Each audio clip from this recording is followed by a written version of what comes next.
Okay.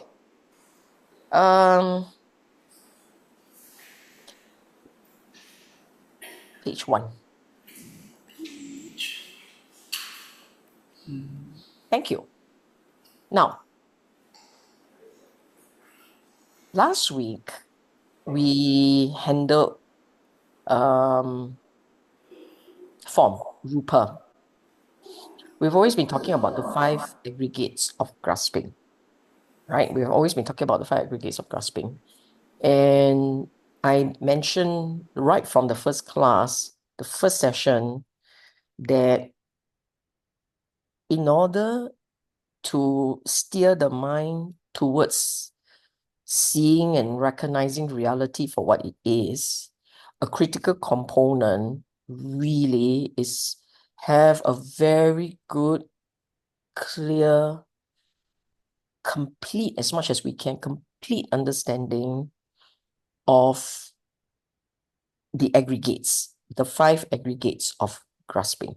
Complete, meaning that it is not just an impression. It's just not, I feel it's like this. No, it's clarity in what exactly those 5 aggregates of grasping are, exactly what they are. Okay. And so last week we tackled form, rupa. And these were some of the points that were made last week. These are the key points that the worldling, the regular individual, the practitioner who has not entered that stream, they all cannot help but identify with the 5 aggregates of grasping. How do we identify with them? For every sensations of those aggregates, the instinctive habit is to look at each one as mine, to look at each one as I am, and to look at each one as self. So what do I mean by mine, I am, and self? Mine is craving. It's territorial. I own it. I want it. It's craving. Okay. I is an identity. When you identify with something, and I mentioned this last week, when you identify with something, you identify with it intimately. The more intimately, the more conceit there is. The more you identify with something, the more conceit you will have in that space. So for instance, if you say, I have a very nice form, so identify the form, right? Then I'll compare form. If I say I got very good fashion sense, this is what I identify with, I will compare fashion sense. If I say that, I'm a very peaceful person, so I identify with peace, right? Peace is me. I am peace. Then I'll be comparing peace, I'll be comparing that. So the I am is an identity. That's where conceit sits. And the last one, self. So it's a view. It's an idea. You do not feel self until you think self. I repeat, you don't feel self until you think self. So your mind is like, it has to be self. Then you feel it really happily. Otherwise, the instinct is to own, to want, to hold. Once you own and you want, you identify with it. And then after that comes the idea. Because all these collection of mine and I am, you put them all together, you have to have something that holds them together. The idea of self arises. I repeat, mine is instinctive. You identify with it. So what is mine you identify? You put them all together, they must mean something, Otherwise, it's rising, falling, rising, falling, rising, right? Got no meaning. You have to put them all together, they must mean something. What it means is the idea of an essence, something beyond the transient aggregates, idea of self. So self is a view, is an idea. It's what the Buddha would say, wrong view. Okay? And he holds on to all these. Because of that, there is grasping. He owns the aggregate. He identifies it with the aggregate. He has attachment to the self. He has grasping. He's holding, he's grasping, he's craving, he's grasping. Therefore, he experiences dukkha. This was what we went through for 2 weeks already. We've been working at this for 2 weeks. And I keep doing this because this is important. In your daily life, you want to talk about practice, it's constantly being mindful of this connection. Okay. We talk about forms being 4 elements: earth, water, fire, air. And in one particular sutta, he threw in space. And we also said, last week, I introduced the idea of changing narrative. The idea of changing narrative. We will keep going at this also. And this is where I kept saying, you want to reduce attachment, you have to see the form for what it actually is. Form is not beautiful. If our own habit, which I want you all to reflect on, your own habit is to see the attractive nature of the form parts you like. It is not that you are not aware, okay? It is not to say that we are not aware that there are many aspects of the form that is not attractive. It is just that you don't look at those. You're not interested in those unattractive ones. And when you look at form, you will focus on what you love, what you appreciate, what you like about form. So by focusing on what is unattractive about form is to balance a deluded view.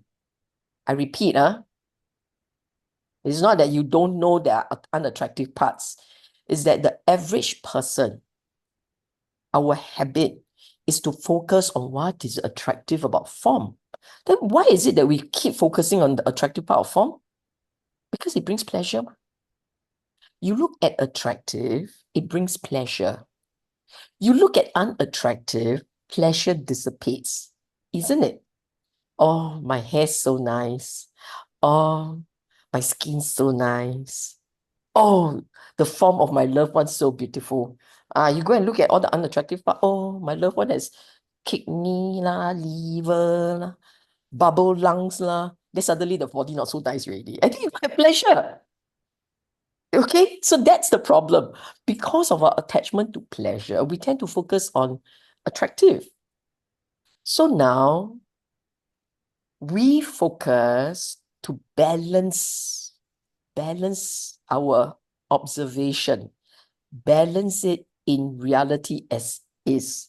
So when form as it is, the reality of form as it is all the parts, ma. And then suddenly you learn that it is actually deep down, there's something deluded about our assumption of beauty. We want that to awaken. We want you to be awakened to the true nature of the form. Then once you're awakened, it's the beginning of reducing attachment. Beginning, it doesn't mean we have stopped. It merely means you're starting to balance the picture. Okay, so that's recapping. Let's move on. Today we go into the fun part.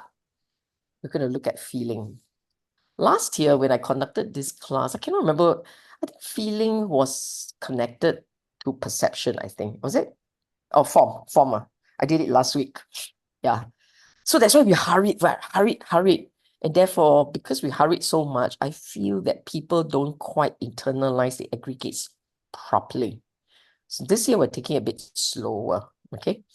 And I really want us to be very clear about feeling. So some of you, maybe not very impressed, you will go, I don't know feeling, man. I know feeling, ma. It's like I've been living with feeling all my life. So I don't know what she's going to teach us today. It's nothing new. No. If you know feeling, you can control. Or at least you will feel that you have some measure. You have confidence in managing feeling. But if you doubt your ability to manage feeling, or feeling can pull you by the nose and drag you everywhere. If you know that, then you must know. You only experience feeling, it doesn't mean you know it. It doesn't mean you understand it. It doesn't mean you have right insights. Okay? So today we are going to understand exactly what the Buddha said about feeling. And then we learn to manage attachment to feeling. You learn to manage well, the dukkha you experience over feeling will start to reduce in daily life. Okay, and as always, we're going to pull out suttas, relevant suttas. Okay, let's move on. Next.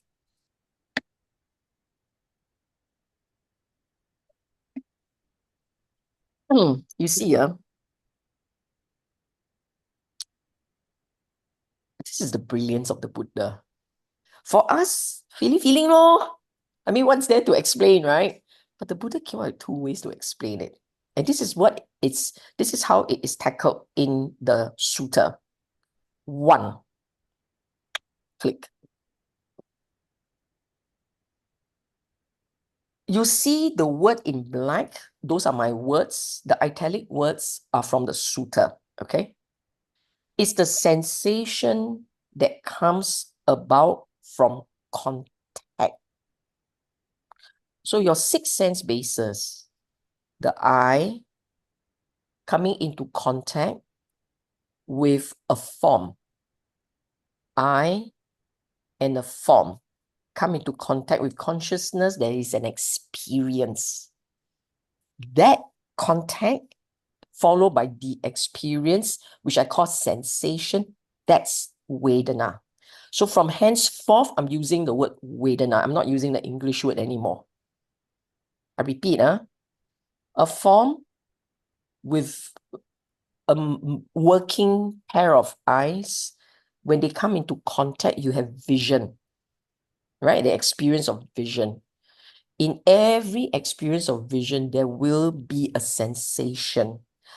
And the sensation is pleasant, unpleasant, neutral. There's a sensation. That sensation is Vedana. So that's how the six sense bases connects with Vedana. Eye with a form, ear with a sound, nose and smell, tongue and taste, body and touch, body touch lah, contact, mind and mind object. When there is a contact, there is a sensation. So you see what he said, there are six classes of Vedana. Vedana born of eye contact, Vedana born of ear contact, Vedana born of nose contact, Vedana born of tongue contact, Vedana born of body contact, and Vedana born of mind contact. With the arising of contact, there is the arising of Vedana. I take the trouble to go one by one by one, because that's your reality. Our reality is no more than six sense bases and the five aggregates of grasping. You put these two together, that's your entire reality. So the first thing, we kept saying nature of reality, right? So nature of reality means familiarity with the five aggregates of graspings as it arises, as they arise in the six sense bases. That's your reality. And the practice in your daily life is all about being familiar with where your mindfulness land. Your mindfulness land on any of the six sense bases, and at that point where it land as a contact, what is your aggregate that you experience? That's your daily practice. Okay, so one way of explaining Vedana is the sensation that comes about from contact. The second way to explain Vedana is how you experience a sensation. So one is that sensation, two is the sensation itself. Does it feel pleasure? Does it feel painful? Or is neutral? So the Buddha says, which is very cute, why do you call it Vedana? It feels. It feels, and therefore it's called feeling. Vedana means the sensation of things. There is a pleasant, unpleasant, and neutral. Okay? Okay, flip. I highly recommend after this class for you to go and look at MN44. But I must say, for those of you who pride yourself for having meditated well, for having done a lot of meditation and you're feeling very good about it yourself, and you think that you have a very good sense of the Dhamma, you go read this sutta. MN44 will tell you you on track or off track. It's a conversation between Visakha and his wife, ex-wife, who is a nun, Dhammadina. And Dhammadina, by the name of the sutta, by her name would tell you she's very good at this. It means the giving dana, the giving of Dhamma, the giving of Dhamma. So she's brilliant, a brilliant practitioner, one of the arahants of the Buddhist time. And in this conversation, there are many parts about the mind and about meditation, about practice. I took out the segment on Vedana, feeling. Okay, let's go. So he asked, how many feelings are there? And she replied, 3. Pleasant, painful, neutral. Okay. Then he wanted to know, let's talk a little bit more about the Vedana. And she said, of these, so this is important. Physical, mental. What is anything felt physical, mental as pleasant or enjoyable is pleasant. Anything felt physical or mental as painful or unpleasant is painful. Anything felt physical or mental as neither pleasurable nor painful is neutral. I stop here first. I will explain this. When I teach mindfulness out there, and I want them to learn a bit of detachment, I always tell them, please do not give too many thesaurus words to describe emotions. I use the word emotion, not Vedana. Do not use too many words to describe emotion. Too many words to describe emotion, you will end up being very attached to your Vedana. Okay? Very attached.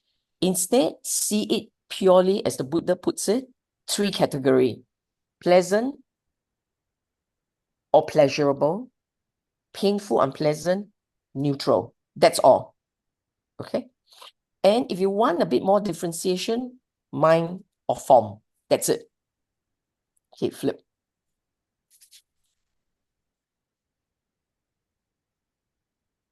What is pleasant? What is painful? Let's move on.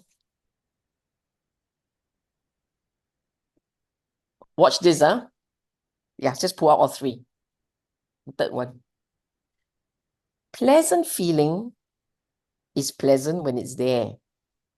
But when it's over, it becomes painful. Painful feeling, Vedana, is painful when it's there. When it is over, you have a sense of relief. That's why it becomes pleasant. Okay? Pleasant feeling is pleasant when it's there. Painful when it perishes. Why? Because you're attached. Okay? We are all attached to pleasant sensation. So when it evaporates, when the sensation is over and it evaporates and it's over, because of attachment, your memory is pleasant then painful. Or the experience itself. Oh, boleh, so sad. See that? When we meet people, we come together, we have fun together. When the day is ending, when your vacation is ending, when your retreat is ending, I conducted so many retreats, I know. First day, a bit of apprehension, then the fun starts, right? And the retreats are all so fun, so fun, so fun, so fun, so fun, so fun. Oh, last day, so sad. Everybody start going around like a mop like that, mopping the floor. So sad. Retreat over already. Vacation ending. Oh, our party tonight is over. Then all this sadness, like that, lor. Then if you're in pain and then it starts to fade, oh, very good, very good. Or someone sits next to you, or you are stuck with someone, and then it's like so annoying, so very painful. Oh, finally it's over. Finally, thank you, thank you. So it becomes pleasant, no? But the last one, neutral feeling is pleasant when there is knowledge, painful when there's ignorance. That's the interesting one, right? And it's the one that, what does it mean? People who are not practitioner, who don't quite understand their mind, there is a part in them that is constantly flip-flopping between painful and pleasant. And when they don't really understand the fleeting nature of Vedana, they don't understand. They don't understand rising, falling. I mean, they go through it, but it doesn't mean they understand, right? So there's no understanding. And that's ignorant, right? You don't really understand feeling is fleeting. You don't really understand how pleasant comes about and how it fades. You don't understand anything. Then there is a part in you that actually don't like the neutral sensation. Why do you think so many people don't like housework? Why do you think so many people don't like folding clothes, washing bowl? Because it's not stimulating. And they're no fun, not stimulating. Sweeping floor. What is so beautiful about sweeping floor? Sweeping floor. So you don't understand sensation. You dread boredom. You dread neutral because it's boring. You want the high stimulating one, the fun, the Oh my gosh, can you just imagine folding clothes? What is so nice? But what does it mean by when there's knowledge? All of you who is able to sit quietly and then feel this deep sense of peace just by being. How did that happen? It's because there's no wanting, there's no craving, there's just present. And in that present with no craving, no wanting, you understand. There's no craving here. Actually, the sensation is neutral, yet you will feel it as pleasant. There's nothing happening. What is so pleasant? But yet, for you, there's no craving. You know. There is a part in you that knows no craving, there's peace, cessation of dukkha. So for those of you who understand the Dhamma, who understand the noble truth, you are doing nothing, but the sensation, which is neutral, becomes pleasant. That's why it is all. It's actually just the way it is. Okay? On site, you guys okay? Wave. Okay. Moving on. Now, this one talks about underlying tendencies. I kept saying we all have underlying tendencies, okay? And this you have to understand for itself carefully. Ikun, you're doing the clicking, right? Okay, you click when I click, okay? So what are the underlying tendencies for each of you? We do one at a time. Let's click one.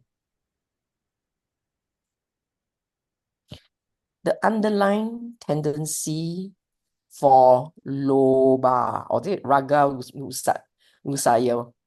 The underlying It's anusaya. That's underlying tendency, okay? Raga. Raga actually is lust. It's a strong word. But the translation here is greed, wanting, okay? Desiring. So loba or raga, underlying pleasant sensation, pleasant vedana. What it means is, if we experience a sensation as a vedana as pleasant, it means that underlying it, it means you have the underlying tendency for loba. If you experience painful vedana, this is emotional, the mental one, it means you have an underlying tendency for patiga is ill will. Very strong word. Ill will. I don't like. I hate. Okay. And the underlying tendency of not knowing, not understanding, so this ignorance, avidya, underlying the neutral vedana. Okay. So as long as we still experience pleasant sensation in a big way, it means there is loba. If you have no underlying tendency, loba not so clear, but let's look at dosa. If there is no dosa, no more habit of anger, no more habit of ill will, you will find something repulsive, meh? Can you see that? If for you everything is neutral with understanding, not the one ignorant one, you think about it. If there is no underlying tendency for anger, would you ever find something repulsive? Would you ever find something, there will be no arising of painful. This is mental. When you slap yourself, there will be a physical sensation, full stop. Okay, that one is a given. But the mental one, you can feel the physical pain, but it doesn't mean you have a mental pain, right? The mind doesn't have to feel unpleasant, ma. The mind can see very neutral. So if you see something brilliant, beautiful, and then you are neutral, there's no strong sensation, no strong feelings, nothing, neutral. It means that there's no loba, lo. You understand? So these two are these two clear enough for you? I'm going to pause here first and wait for a reaction from the floor or from anyone up here. I can't see you guys, the one on screen. I cannot see you. I only see four picture. Okay. So if you have anything, you please put it into the chat for me to know that you can't see it. I mean, it's not clear to you, lah. This part, I'm going to pause here and you think about this. I want you to reflect on this. If you have no greed, no desire, no preferences, if you have none of those, what the Buddha, flip it the other way around. If you have no desire, that you won't have mental pleasure. Everything you will see as neutral. If you have no propensity for anger, no ill will, no nothing, there's no anger, there is only peace in your heart. When you see someone, would there be unpleasant sensation? There won't be. So what this tells you, don't imagine Yanku. Don't imagine. You must get there to know what it means. Okay? So if you have, I repeat, if you have no desire, will you find yourself looking forward, chasing after, being enchanted with pleasure? If you have no anger, would you feel no anger, no underlying hatred, no underlying it, then you won't feel unpleasant sensation. You won't feel unpleasant, ma. Everything is neutral. But it's a neutral that sits on understanding. It doesn't sit on ignorant. So because of that, it is experienced as pleasant. Then you go, yeah, but this pleasant is different from the pleasure that the world derives. It's just pleasant because it's peaceful. It's no dukkha. When you have cessation of dukkha, what is it? Pleasant or unpleasant? It's actually pleasant. But it's a pleasant sensation that sits on understanding. Now, you will say, I hear what you say, I don't really understand it. That's because you haven't experienced it. Okay, and let me see some of the chat, since there are a few here.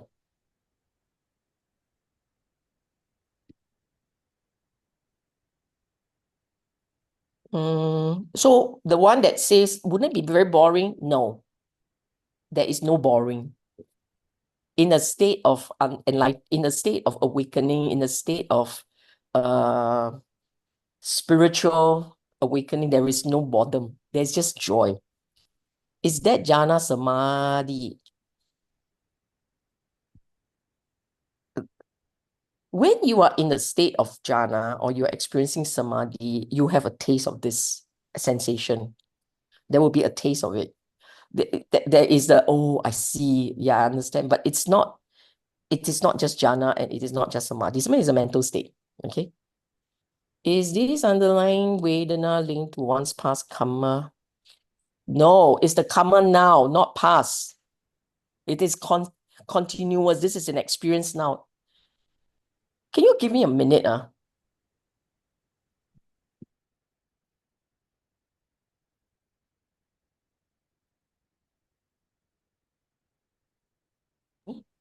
Sorry, someone came into my house. Okay. Can you please explain more underlying ignorance for neutral feeling? This underlying ignorance is all about the noble truths. Okay? It's all about the noble truth. It's not understanding the noble truths. I'm not answering any more questions. I get distracted by all these questions now. I will answer later. You help me keep track of where the questions are, where I stop answering. Okay? So let me explain this again. This part tells, it's for us, for the rest of us, you know for yourself. If you find that you have you enjoy things, you feel extreme pleasure, you know your loba very strong lah.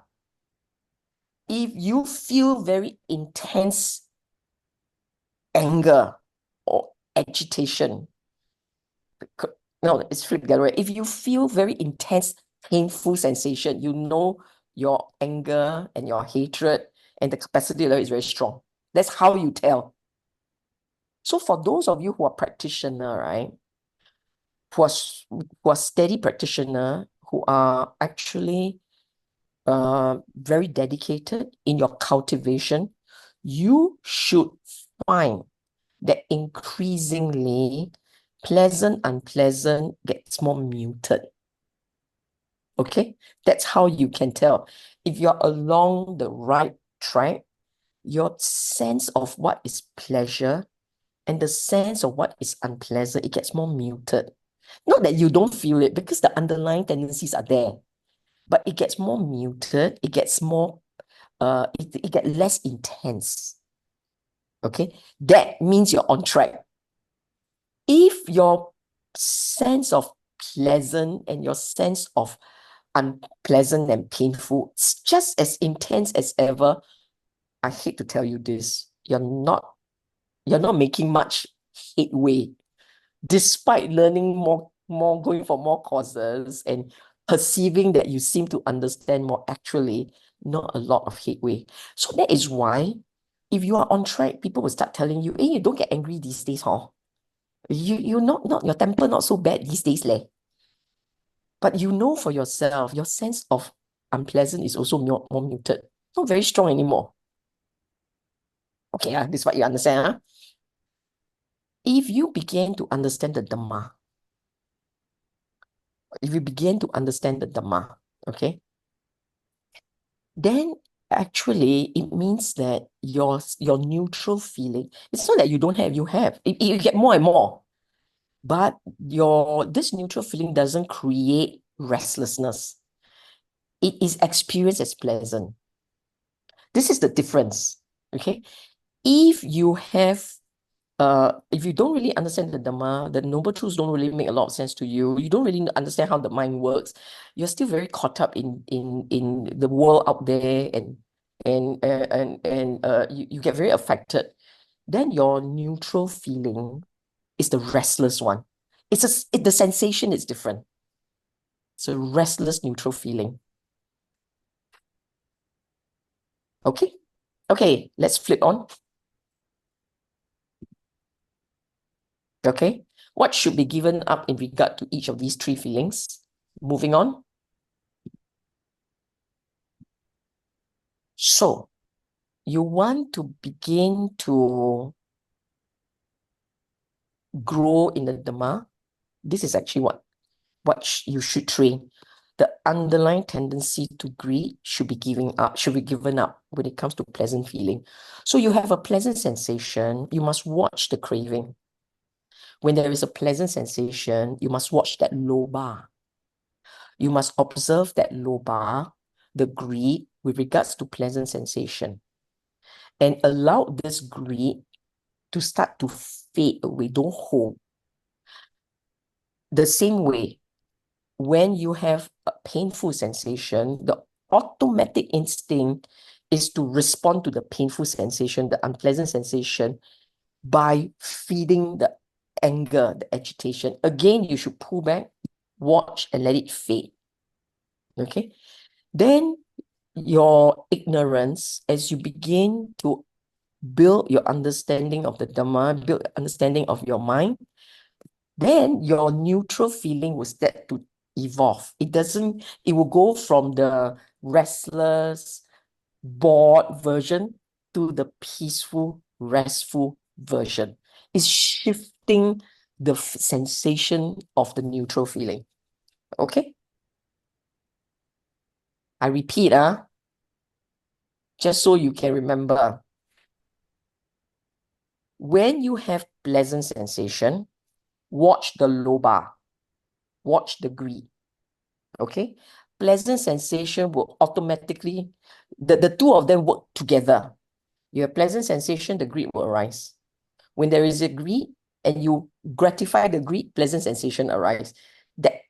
That's how they connect. So when you have pleasant sensation, watch the greed, watch the lobha, watch it detachedly, learn to put it down. Tell yourself, this is lobha, let be. This is lobha, let be. Okay? You can do that. Your sense of the pleasant sensation, you will see as it is, it will arise, it will fade away. You let it fade. You recognize the transient nature of pleasant sensation so that you can reduce your greed. I stop here. You understand, right? Wave if you understand. Got it? And then when it comes to anger, anger arises, you must know there is an unpleasant sensation. It is painful, it is unpleasant, you don't like it. Again, you watch the anger. You watch the sensation, the unpleasant, and you watch the anger. You tell yourself this anger, you let it be. You put it down. Don't hold there, just let it be. Okay? Then you see that the unpleasant sensation will rise and it will fade. You rise and you fade. And then you remember that this is your way of tackling unpleasant anger. You do it well enough, you keep seeing rising, falling, and then it is your way of allowing anger to start to fade. Okay? You do these two first. These two you do simultaneously. You see pleasant, you know the greed will come up. You see unpleasant, you know the anger is there. You must learn to associate, and then you must learn to tell yourself, it means your underlying tendency to anger is there. It's there. Let it be, let it fade. Let it be and let it fade. Okay? Then comes neutral sensation. When the neutral sensation arises, you know it for what it is. You're building wisdom. It doesn't mean neutral will fade. Neutral is there. But if you don't understand, if you do not connect, if your neutral feeling sits on ignorance, then there will always be a part of you that is afraid of it, that don't want it, because it will get bored. You will get bored, you get restless. You want to go do things. If you build your understanding, you build your wisdom with regards to neutral sensation, it is your way of building understanding. When your understanding of the noble truth starts to go up, when it starts to increase, then the mind,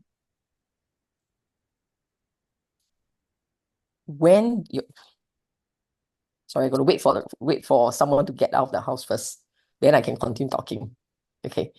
So when you begin to build understanding of the mind, when you begin to build understanding of the noble truths, at that point you will accept neutral as it is. It is pleasant. At that point, neutral becomes pleasant. Okay. So it doesn't say you cannot have neutral. It says you got to give up ignorance. Do you understand? You're actually giving out loba dosa moha over here. So neutral feeling will your daily life. Think of it this way. If it is intense, it's like that. If it's not intense, it's like that. When you do not have understanding, you will fluctuate in big ways. Your vedana will go up and down. But when understanding starts to build, you start to understand, you will not swing in big ways anymore. Your vedana becomes more balanced, more muted, less intense, but very peaceful. And it's still pleasant. Peaceful is pleasant. Okay? Okay, moving on.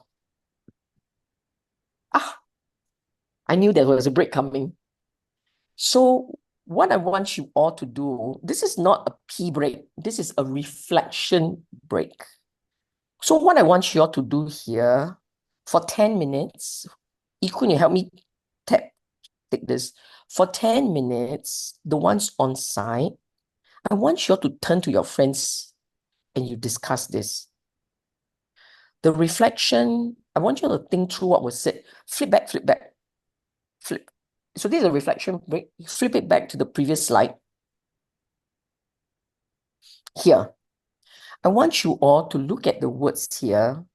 I give you time to digest the words here, and it is an opportunity for you to clarify your understanding with each other first. So you turn to each other and you say, okay, I think I know what it means. I think it means this. Say it in your own words. Okay?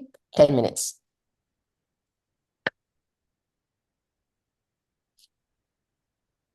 We feel pleasant. Oh, now that you start recording. Okay, start again. As I was saying, the regular person is very much hooked by the Vedana nose.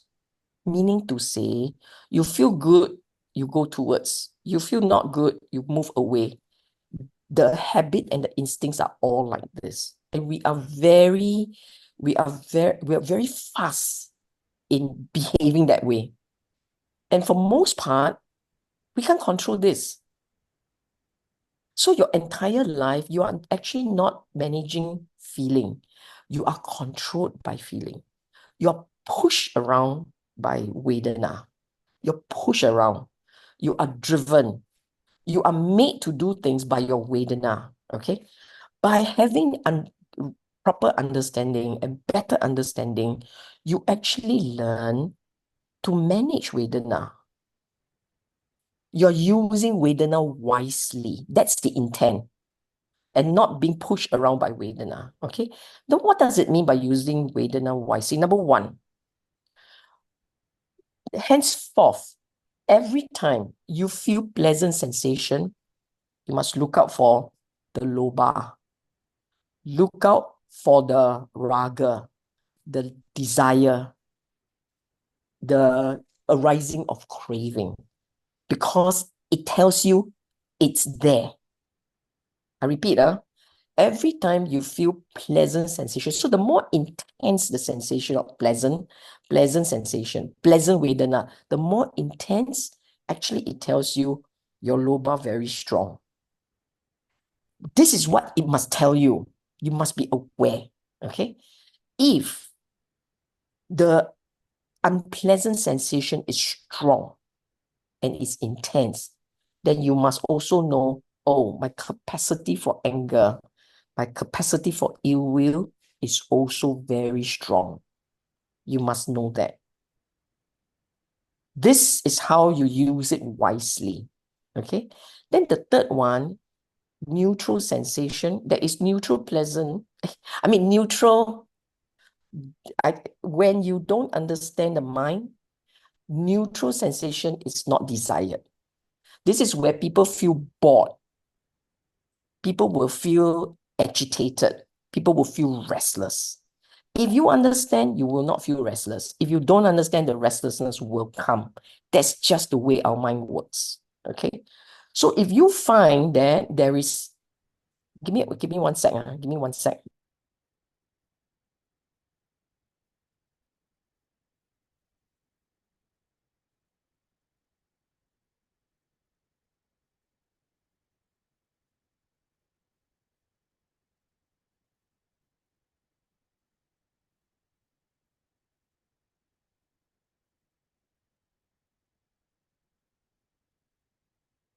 Sorry. Because I'm teaching it in a hall, then my family walks in and out. I get a bit distracted. Okay, so when it comes to neutral sensation, in neutral sensation, you have neutral with no understanding, no wisdom. That is when people get bored, get restless, get agitated. They sometimes feel very dukkha. Okay. If there is understanding, what is experienced as neutral is actually pleasant. I keep repeating this point. When there is understanding, when you know the Dhamma, neutral sensation is very pleasant because there's no craving. If it's unpleasant, there is craving there. If it is unpleasant, there is craving. This is also the other thing you need to recognize and see for yourself. Okay? Neutral sensation experience as unpleasant, it means underpinning it, there's craving. That's all. That's what you must recognize. Okay? So that's one. Learn to know your drivers from observing your Vedana. So on any given day, if you notice that actually there's a lot of lobha sensation or there's a lot of dosa, if the whole day is very unpleasant, you must know you got a lot of anger. Okay, that's your clue. If the whole day is all about stimulation, I cannot take boredom, I cannot get restlessness, you know you got a lot of lobha. That's all. Okay. Okay.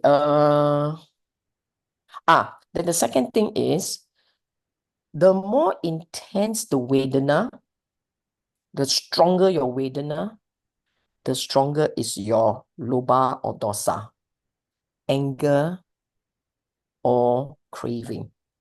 So if you find that your anger is very intense, very strong, you typically, it is hard for you to pull back. So a practitioner will learn to not react and hold it first and just try as much as you can. Just watch sensation. And then you tell yourself, okay, there's lobha here. Okay, there's anger here. There's anger here. You call it as it is. There's anger here. There's anger here. There's just anger arising, anger arising. After a while, it will start to soften. It becomes not so intense. It starts to soften. When it starts to soften, you know that is the point where you can tell yourself, I know what just happened. I'm going to let it be. So you tell yourself, let be, let be. Okay? When the Vedana is strong, it's hard for you to pull back. So you just wait. With mindfulness, you hold. After a while, it starts to soften. That is when you can make wiser decision. Okay? Okay. You want a break? Do you all need a break? 5 minutes break? 10 minutes break? Yeah, they say yes. Okay, let's just take 5 minutes. Okay, 5 minutes. Okay, 5 minutes.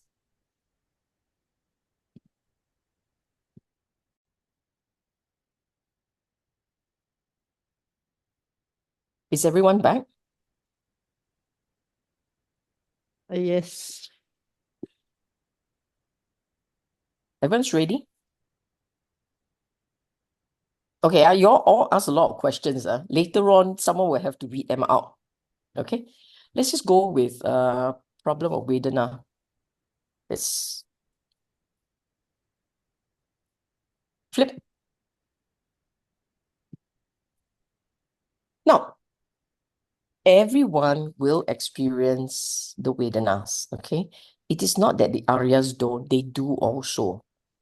But the way the worldling gets caught up by the Vedana, the Arya understands contact, sensation. So in the manner that they respond is different. Okay, let's begin. Problem 1.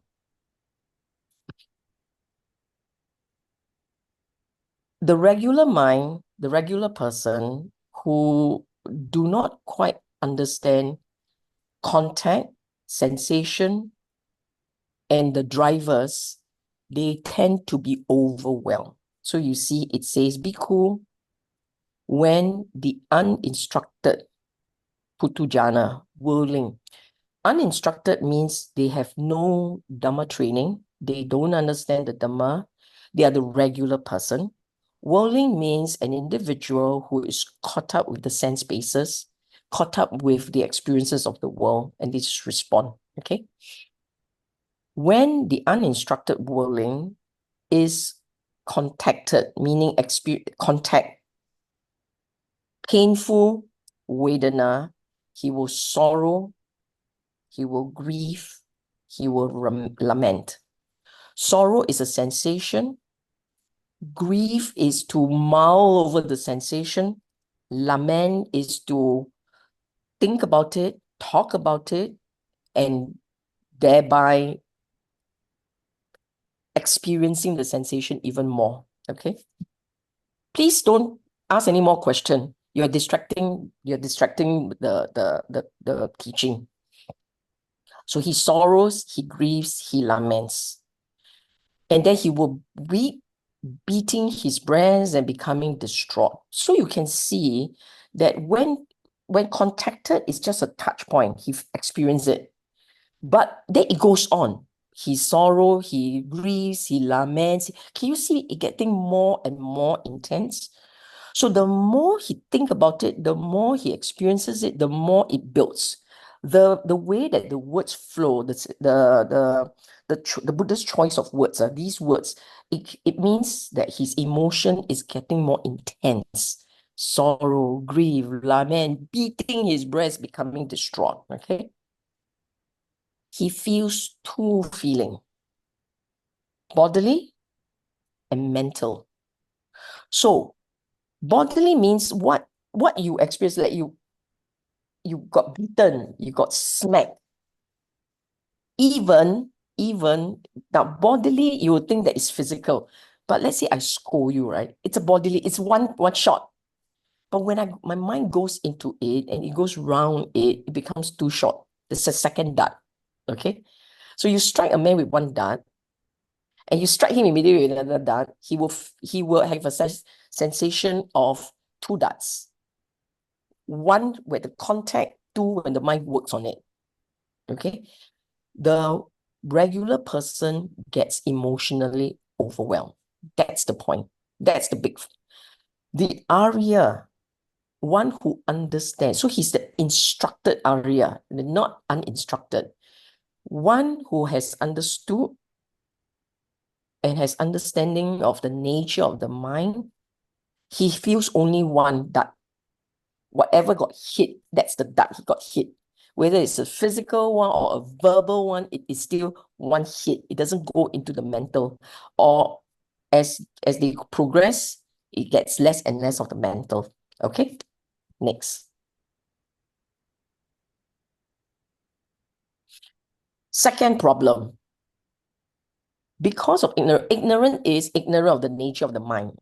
The worldling is trapped and he swings between overreacting to pain and anxiously seeking pleasure. Okay, now you read the words. Being contacted by painful, so number one, he feels aversion, right? All of you, when you have a painful experience, whether it's verbal or it is mental or it is physical, you are contacted by a painful sensation. The natural thing is, I don't like this. I don't want this. I don't want this. I don't want this. So he harbors aversion towards the painful Vedana. Okay. Next click. So what does he do? He has the painful Vedana. He go and hunt for delight. Why? Because he doesn't know any other way to escape painful Vedana other than sensuous pleasure. Now, this one is original translation. This is not my choice of word. But correctly so, the word should be sensuous, not sensual. I repeat, that is not my choice of word.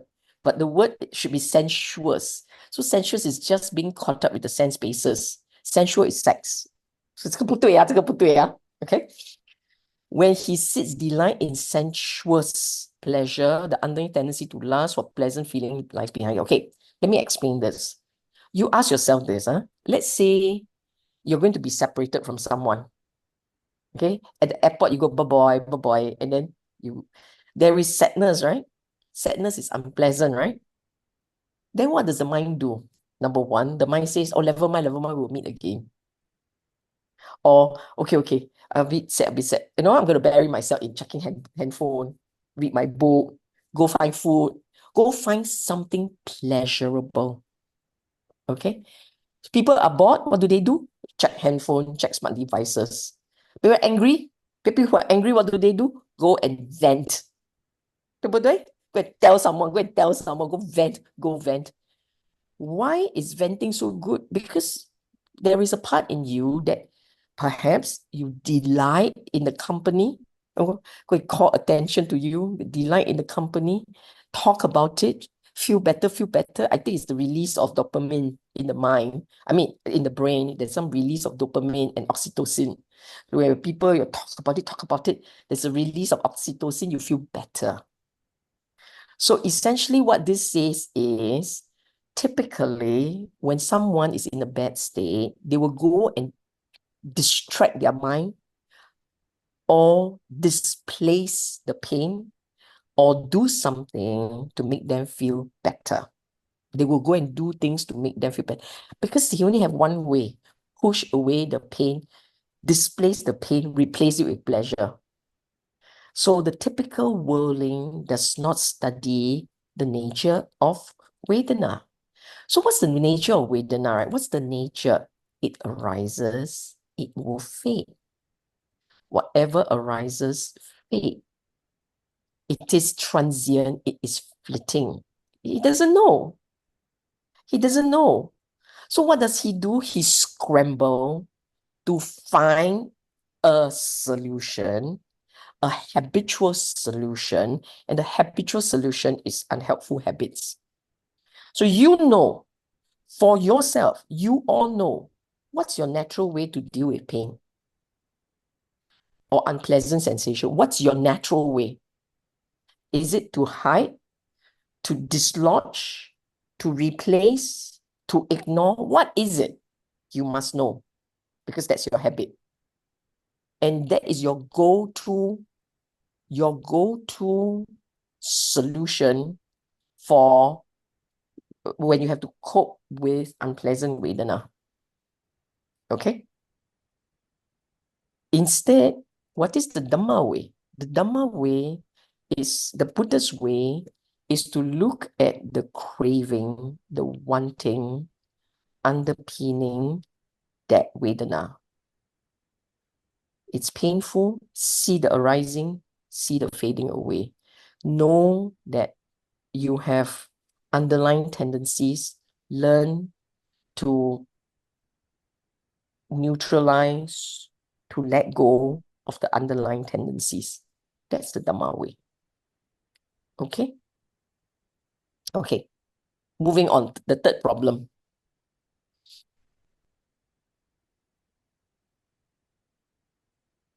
Does not understand as it really is the origin.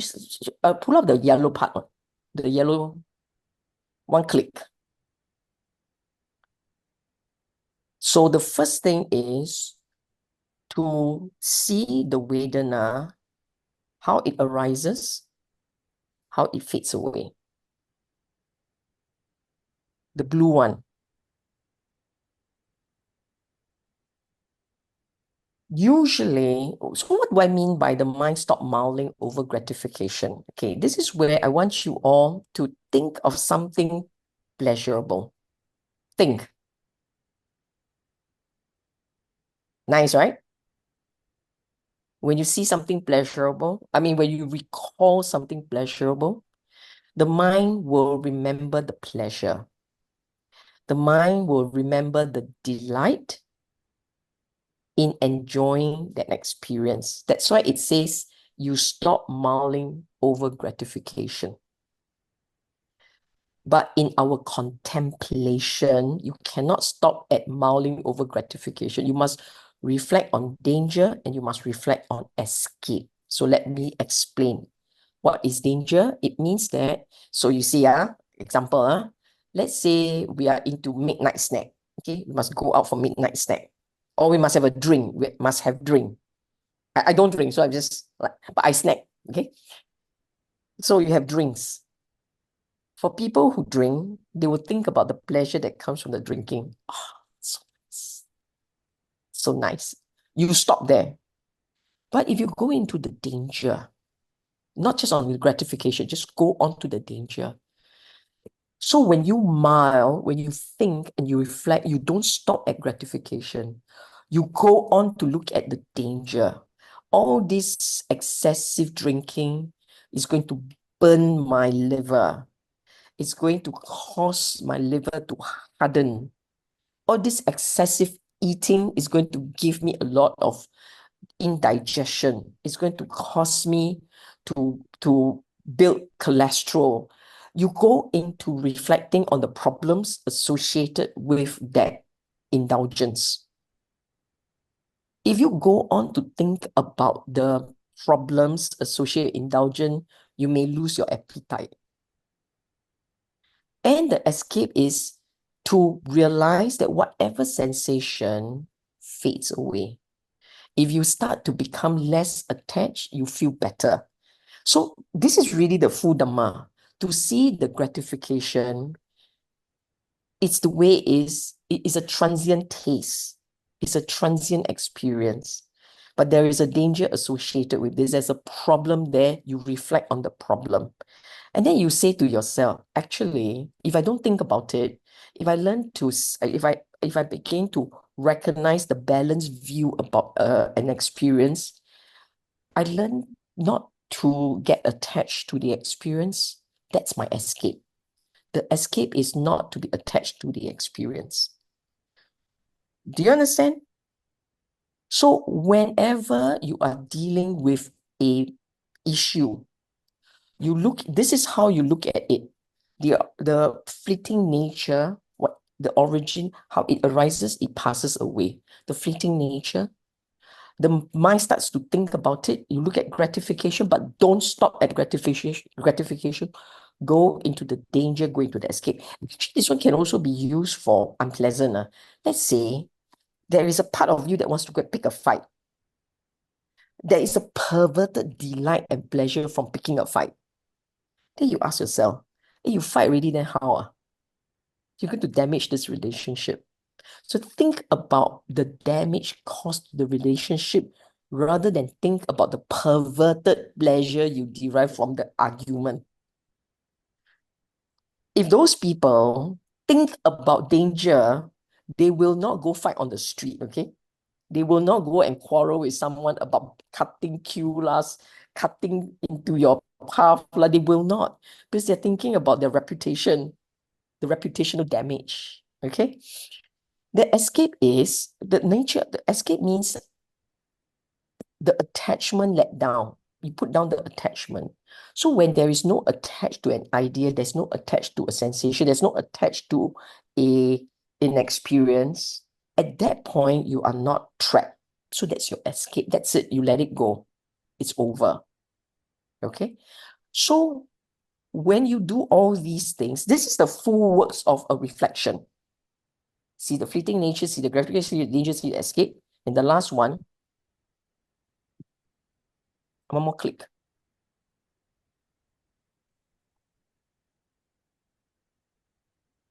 So the underlying tendency, when he doesn't understand all the yellow and the blue, when he doesn't understand the yellow and the blue, that's your underlying tendency to ignorance. You don't understand. There is no knowledge built. You have no knowledge of origin and passing away, gratification, danger, escape. You have no knowledge of that. Then what do you have? You have ignorance. 明白吗? Okay. And I find this really, this clarity, you need to memorize this so that when you are tackling an issue, whether it's extreme pleasure or extreme unpleasantness, when you're tackling that kind of strong emotions, you want to bear in mind these colors so that you will do it systematically. So the first thing is see rising, see falling away of sensation. See how the mind leans towards, chase after, and it usually when you think about it, it stops there, the pleasure or the perverted delight. Move on to continue thinking about the danger, the problems. Sometimes the Buddha would say danger is death, meaning to say, tomorrow I die already, why go and be picky about these things? So that's death. The danger is the problems associated with that issue that you are so attached to. Okay, so it could be a danger, it could be reputational damage, it could be health issues. Reflect on that. Reflect on how this becomes a problem. And the escape is the moment you no longer attach, you're no longer attached. This is where you put it down, you let it go. Okay? Okay, next slide. Okay. Because of attachment to feelings, whirling cannot break free of samsara. Words. Because we are attached to Vedana, this essentially you're attached to Vedana. If he feels a pleasant Vedana, he feels it attached. If he feels a painful Vedana, he feels it attached. If he feels a neither painful nor pleasant Vedana, it's neutral Vedana, he feels it attached. Then you say, people attached to pain, meh? I ask you, you have a headache? You have physical pain? You have bodily health issues? When you miss someone, you recall someone and the fellow is not there? Have you had regrets? I didn't do this. I didn't manage to do that. These are all painful, right? Why you think about it? So you cannot say you're not attached, you are still attached. In fact, those are the big ones that you're attached. You're attached to pleasant and you're attached to painful. When you're attached, you will recall. When you're not attached, you will not recall. Okay? Then you see, neutral also people feel attached, meh? Less so, but you still can be. You remember folding clothes. It's actually neutral, right? Nothing is happening there, but oh, so boring, so boring. So whatever may be neutral, actually, you recall it. Yeah, I don't like this. Nothing to do, so boring. Or like that, lor. You also attach. Okay? So uninstructed worldling is attached to birth, aging, death. Attached to birth, aging, death. See, no one is attached to death. Of course you are. You just don't want to look at it. But there will always be a part of you that fear it. Maybe not in yourself, but in others. And both. Okay? Attached to sorrow, attached to lamentation, pain, displeasure, despair. Attached to suffering. You see, but I'm not attached to suffering. You're attached to attachment, ma. If you're attached to attachment, then it comes with suffering, lor. It comes on its own. But to put it, if you come from a different angle, if you think about it, right? When you are experiencing unpleasantness, you will remember, right? If you remember, the mind keeps revisiting, the mind keeps going back, then what's happening there? Why does the mind keep going back? The mind is attached. It cannot forget. Okay? Our mind is attached to all the big items. You are not attached to air unless you're losing it. It's the mind kind of just whatever that it perceives as important at any one time, it wants it. It will hold on to it. Anything it can. Okay? So the mind has a natural instinct to be attached. Okay, now the Arya. Next one. The instructed noble disciples.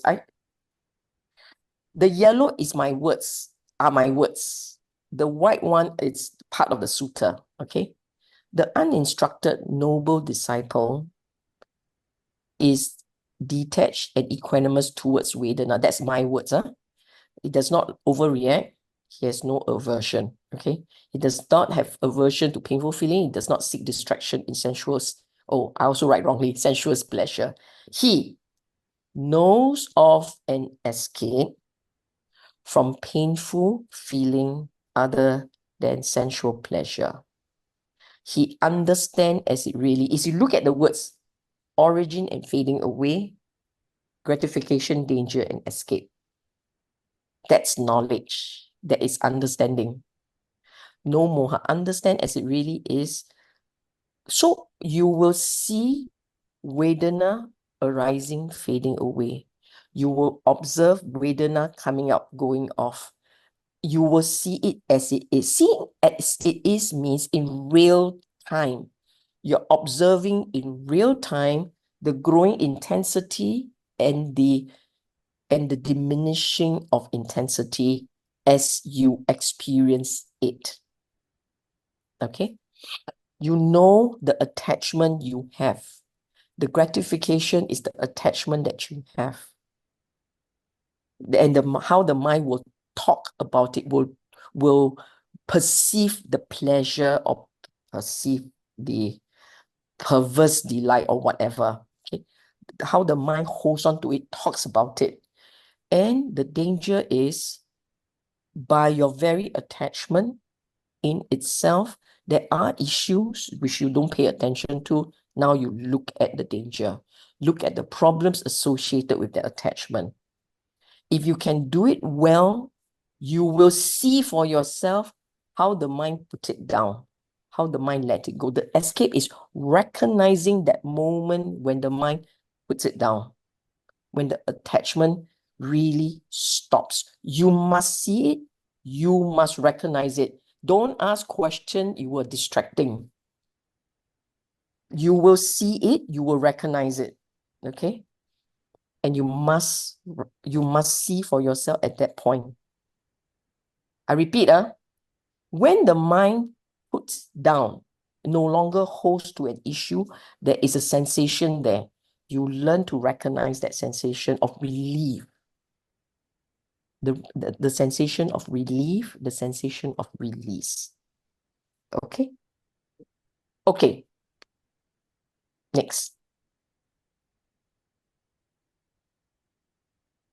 I'm going to stop here for a while. I'm going to flip back to the previous chart again. There are 3 problems here which have been highlighted. I think I'm going to give people 10 minutes to reflect on these, on the 3 problems. 10 minutes on site as well as on Zoom. 10 minutes to reflect on these 3 problems. And I want you to ask yourself, can you recognize for yourself all the 3 problems? Can you recognize which one in particular is the problem you face the most? Okay. So the conversation for the next 10 minutes is, what's my biggest issue of these 3 problems? Do I have all 3? Or do I tend to have more of one of the 3? Okay. Okay, 10 minutes. You want to flip it back to the problem 1, 2, and 3 so that they can take pictures of it. Ikun, Brother, you could flip to first 1, 2, so that and they can take pictures of it. okay, here's 1.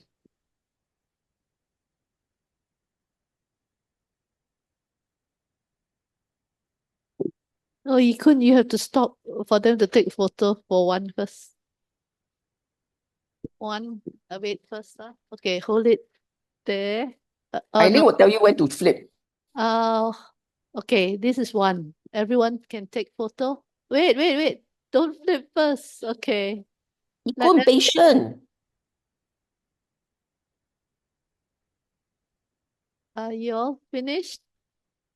It's so long to take picture. Okay. Next. They haven't taken out their phones.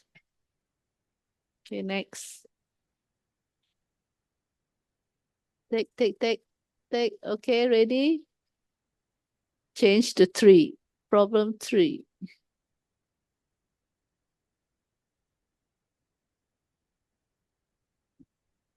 Just now was problem 2. Now it's 3. This one is 2.5. Okay, next one is 3, the last one.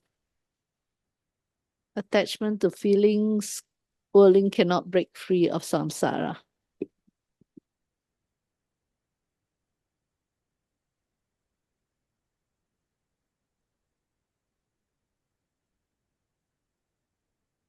Okay, 10 minutes discussion. Specific time for break.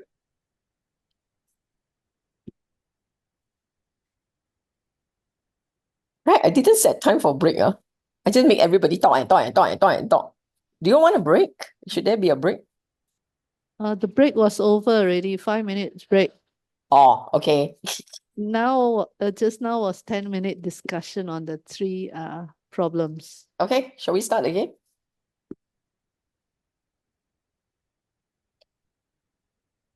Yeah, okay. You know, Vedana is, you see the problem with Vedana is that everybody experiences it, right? Everyone experiences it, and then so it's odd that something which you experience at all time, and then you don't quite really understand what it is. It's rather odd lah, but that's actually the way it is.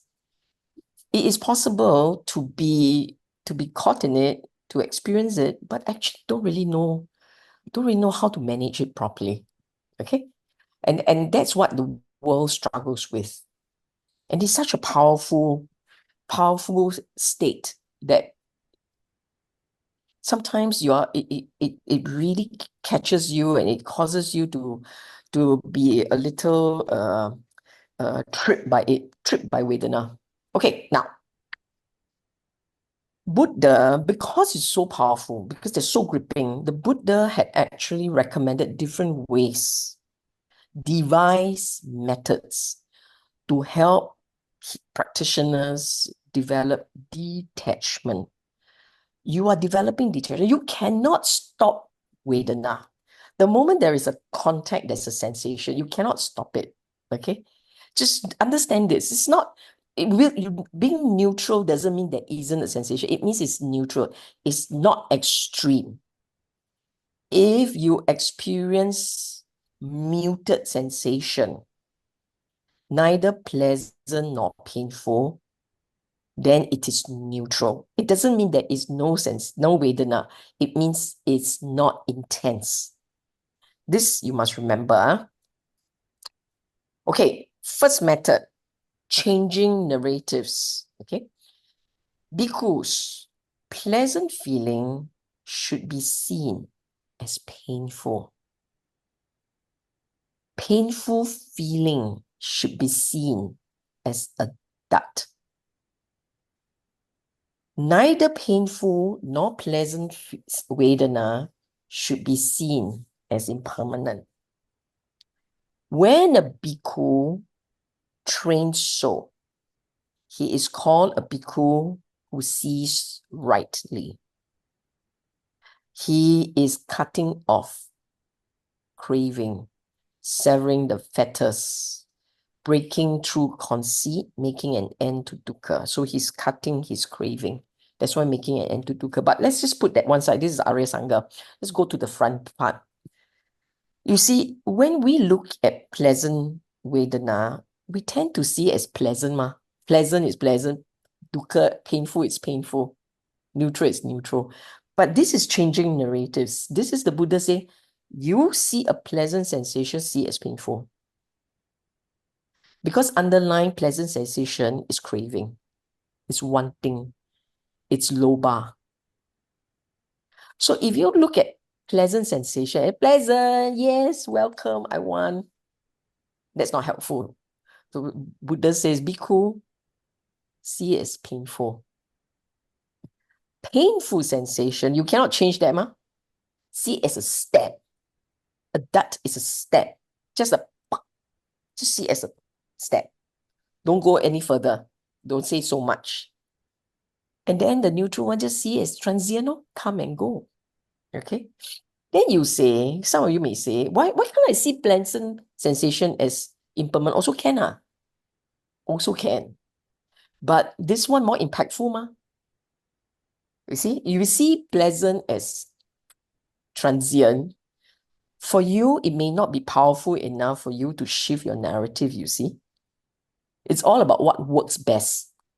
It's not about right or wrong. You can do it. You can say pleasant, neutral, transient, rising, falling, is impermanent. Painful, rising, falling. So you can do that.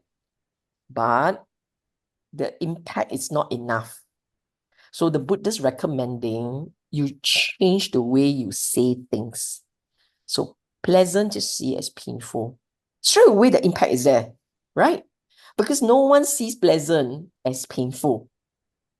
But when you do that, straight away, the impact is that it's a part in you that go, it causes the mind to pause and go, yeah, never thought of it that way. You're forced to jam brake. You're forced to look at it. So imagine next time, every time it's very pleasant sensation, you are reminded it is also painful because that's where you have attachment. And straight away your mind starts to turn. Then painful and a dat, right? When people look at pain, okay, I'm not sure if you are aware, you realize this. Sometimes we look at painful sensation and we are afraid it will not end. Like painful sensation, there could be the arising of fear is that this is going to be lasting and that it will go on. But you see, as a dat, it's just a step, one jab, and that's it. So in a way, it is you telling yourself it's just dat, it's a step. And your mind accepts that it comes and it goes, a step. Okay? And then the neutral one, even that, you should pay attention, hang on to it, just watch it a bit, see it as impermanent. Because neutral is not intense. When it is not intense, you may not see rising, falling as clearly, right? Pleasant, painful, because it's intense, you will see it rising, falling. And it's clear. But neutral bow intensity, Emma, the sensation doesn't quite shift. It feels a little bit static. So you're reminded, no, it's neutral, it's impermanent, it's fleeting. It will come and it will go. And actually, indeed, if you look at it carefully, it is fleeting. If you look at it carefully, right, you will really see that neutral is like that. Even when you are very peaceful, when you are very, very quiet, you just look at it, you tell yourself, this thing doesn't last. It will come and it will go. Okay? It's a reminder lah. Okay, next slide. This is one of my favorite. This is really one of my favorite, and I'll explain why. This one comes from SN 22.95 Lama Foam. And look at the imagery. Suppose, Bhikkhu, that in the autumn, when it is raining and big raindrops are falling, water bubble arises and bursts on the surface of the water. A man with good sight inspect it, ponder it, carefully investigate, and it would appear to him that the bubble is void, hollow, insubstantial. For what substance could there be in a water bubble? So too, Bhikkhu, whatever feeling, past, future, present, internal, external, gross or subtle, inferior, superior, far or near, you inspect Vedana, you ponder Vedana, you investigate Vedana. Vedana is void, hollow, insubstantial. For what substance could there be in Vedana? So why do I find this absolutely beautiful? You see, Vedana, right, feeling, if you look at it, it will grow and then it will burst, right? It will grow and it will burst. Bubbles. And to me, sensation is often, especially the stronger, more intense ones, it will grow and it will burst. Rising, falling. So one way, for me, when I experience a sensation, sometimes I will say, oh, it's a bubble. So in my mind, when I see the bubble, I straight away will perceive the shift, the change, the rising, falling. So a second way for you, a second method for you to use is to look at the Vedana as no more than a bubble. It will swell up, but ultimately it's nothing. Okay, that's your second narrative. Third one.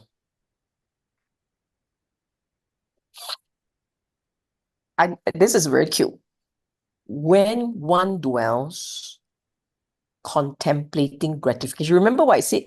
Gratification and danger. This one, he only does gratification and danger. He does not do, he didn't do escape here. Okay. When one dwells contemplating gratification in things that can be clung to, craving increases. Just remember that. You go look at how much pleasure there is, how much fun you will have, the delight you anticipate, the pleasure in chewing into the food. When you look at gratification, your craving goes up, right? You think about it. You try and remember food. Okay, now I want you all to think of your favorite food. What do you first think about? The food, meh? No, the pleasure associated with the food. So he said, suppose a great bonfire was burning and a man cast dry grass, dry cow dung, dry wood from time to time, sustained by those materials, fueled by them, that great bonfire would burn for a very long time. So what is keeping that craving going? It's your mind, your memory, your memory of the pleasure and the so the gratification is contemplating the pleasure, recalling it, reliving it, enjoying it. Now let's go feed it. Okay? Then he said, but when you dwell contemplating danger, craving ceases. Suppose a great bonfire was burning, and the man does not cast dry grass, dry cow dung, dry wood from time to time, it will burn out. The former supply of fuel is exhausted. The great bonfire, not fed by any more fuel, lacking sustenance, will be extinguished. The analogy here, pay attention to them. When you have refreshing thoughts, when you recall, when you reflect unwisely, you are recalling unwisely, you can be feeding the fire. The fire is the fire of loba, the fire of craving. If you switch the way you focus attention and you now focus on the problems, I already said, like drinking, and it's going to burn my liver, it's going to cause me problem, it's going to burn my lungs, smoking is going to burn my lungs, fighting with another is going to just stain the mind. You look at the problem your choice would give you, as opposed to the delight, the pleasure, perverse or otherwise, that a choice is going to give you. This is how you switch the narrative, okay? The mind must not stop at contemplating gratification, pleasure. It must continue to look at the problem and the danger associated with it. And so the second thing is fuel, the analogy of fuel. He's using that. So what does it mean? It means actually you leave your mind alone to its own devices, and you don't keep feeding it with thoughts. Whatever is there will start to fade away over time. Think of it this way. If you are attached to your most of us are no longer in school lah. Most lah. I'm not there, I can't tell. But I would assume that most of us left school a long time ago. Okay? Suppose, let's say, you miss school. And you think about school, you think about this, you think about how fun it was, the camaraderie, the people, the learning, la la la. You think about this, you will miss school, lor. It's easy, I want to go to school, lor. You'll be reborn as Singaporean in the future to go back to PSLE and GCO and everything else, lah. Because you love school so much, ma. Okay? But if you and this is important because when you are dying, later we talk about that. What do you cling on to? Okay? Because we will cling. When the time comes for life to move on, what do you hold on to? You hold on to becoming, you hold on to life, you hold on to people, you hold on to experiences, you will come again. And if you keep doing this in your daily life, then when you are dying, it will happen. You cannot stop the habit because the fire has been burning, ma, and you've been feeding. If you start to instead say that, don't want, this life is too much, this craving is just endless dukkha, is rebuilding dukkha again and again, you start to look at why you want to put things down, let things go, then the mind will start to ease away from life, start to easing away, okay? It will start to not focus so much on becoming. It will instead focus on putting down. And that's when things will start to change. Okay, next.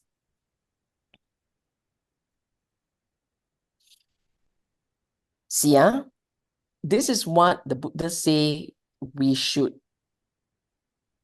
train. If you can train this well, when life ends, you're on track. Okay, you feel a pleasant sensation, vedana, is impermanent. Don't hold on to it. Don't delight in it. Same thing. You feel a painful vedana. It is impermanent. Don't hold on to it. Don't delight in it. And the same thing, neutral is impermanent, not held to, not delighted in. That is one part. Part two, you feel the pleasant sensation, you feel the detached. You feel the painful sensation, you feel it detached. You feel the neutral sensation, you feel it detached. Detach, detach, detach. So what this is doing is you are learning not to be attached to Vedana. Vedana, upon contact, Vedana arises, pleasant, neutral, pleasant, painful, neutral, all of them, impermanent, don't delight in it, don't hold on to it, feel it detached, okay? This is a training. This is practice. Next. When he feels a Vedana terminating with the body, he understands. I feel a Vedana terminating. So basically you're saying this sensation is with regards to the body. You have a sensation. The sensation is the bodily sensation. Then when you are dying, you feel a Vedana with life. You know this is life terminating. He understands with the breakup of the body. So you look at the words, how beautiful it is. When he feels a Vedana terminating with the body, he understands. I feel a Vedana terminating with the body. When he feels a Vedana terminating with life, he understands. I feel a Vedana terminating with life. He understands with the breakup of the body, following the exhaustion of life, all that is felt, not delighted in, will become cool right here. Only the body remains are left. Look at the analogy he used. Suppose a man removing a hot clay pot from a potter's clean, and set it on the smooth ground. The heat would dissipate right there, and only the pot shreds are left. So too, when he feels a Vedana terminating the body, terminating with life, he understands with the breakout of the body following exhaustion of life, all that is left not delighted in become cool right there. Do you understand this? You can even feel it. When one no longer delights in Vedana, which has to start in your daily life. So you must see Vedana arising and Vedana fading. See it as transient. Learn not to delight, chase, be attached to Vedana. It comes, it goes. You keep doing that to yourself. You keep seeing it as it is, rising, fading away, rising, fading away. Don't be attached. Let it be, feel it detached. Then when the time comes, at the end of this life, you are also not attached to body. You're not attached to life. If that is done properly, really properly, then when this life ends, there's no becoming. There's no more becoming. Okay? Okay, now, I mentioned earlier we will end early. I think we will end really early because that's it. Questions and answer already. So I have plenty of time to tackle your questions and your answers. This is it. This is the last time you're going to have a short lecture. Next week onwards, it's going to be long. Okay? Okay, question. Ikun, Okay, from the floor. Hands the up. floor first. Good. Because online there's many.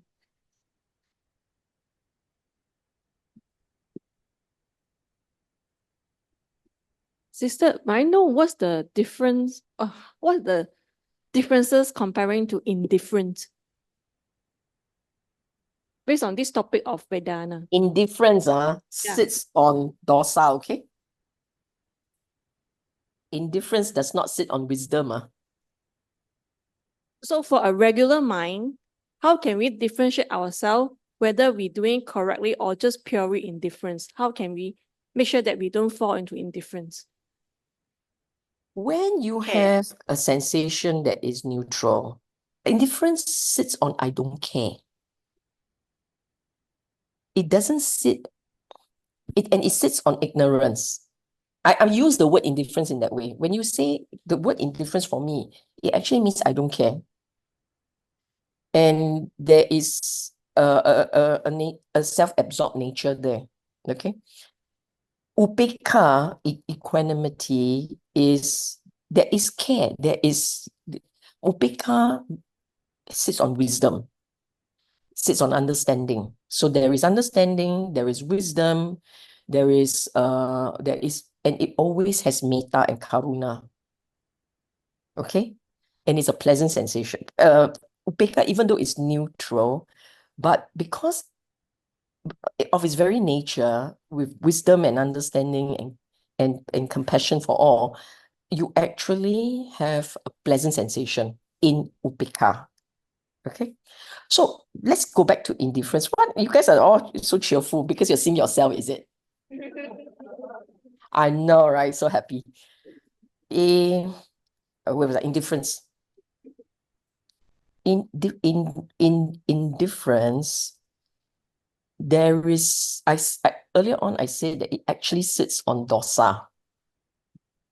If you look at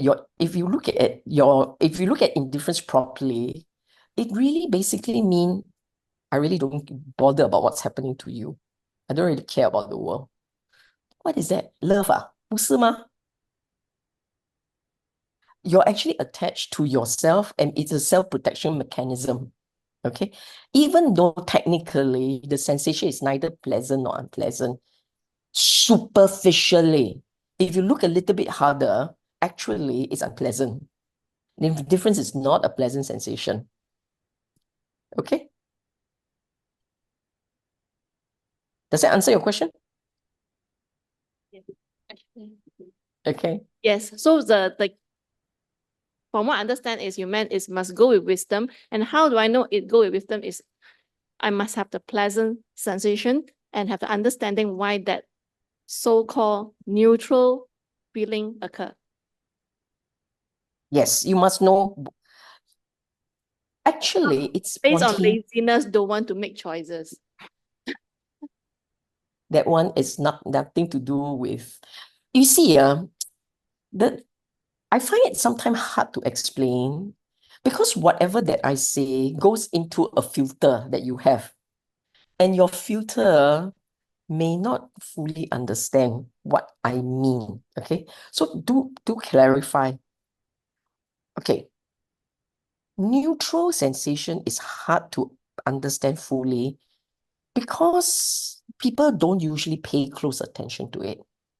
The regular mind tends to be more fixated about the big guys, which is the pleasant, the shades of pleasant and the shades of unpleasant, the different shades of it. Those are the ones that people pay attention to. But the ginormous middle neutral, neither pleasant nor unpleasant, right? The ginormous neutral, generally people don't pay attention to that. Generally, okay? And if you're untrained and you don't have very good understanding of the mind, neutral is always unpleasant. Always. It's unpleasant because you really like, oh, this is so boring. Oh, what do I do with this? Oh, I'm going to be restless. I'm going to find something to do. The neutral always ends up with that kind of a sensation. So you're not familiar, most people are not familiar with the good neutral. Let's use very loosely the word good and bad. The good neutral, people are not familiar with it. Well, they're not familiar with it because they don't understand your mind. And if you don't understand your mind, your habit, your instinct is to go and distract it.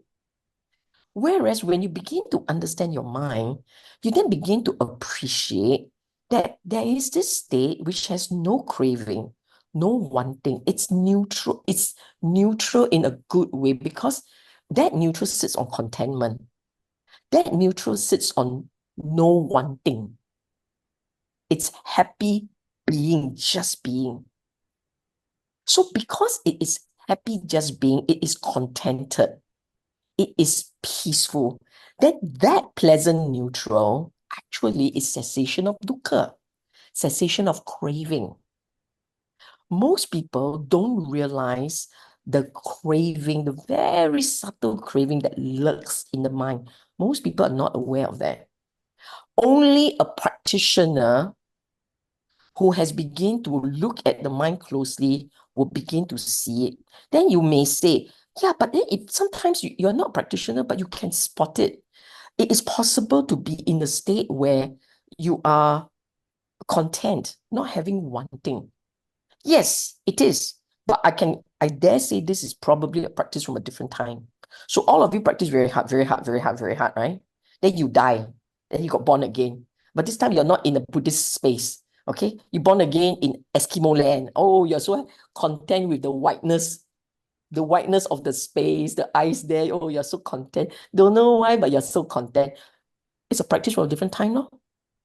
You actually have learned that you come equipped with a skill that you don't understand how it got there. Okay? And you say, but they can also be content. They can.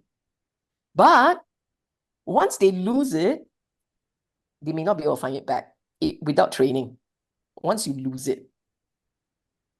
Have you ever seen babies? Babies, young ones. And I know, I look at that, I will know. From a different time was a practitioner. Because this fella just chew the finger, do nothing, they're very happy. Have you seen it? I've seen it. Just, nothing is happening. They are happy kids. I will say, 这个是 for a different time practice 过. But I have also seen in the course of this life change, lost it.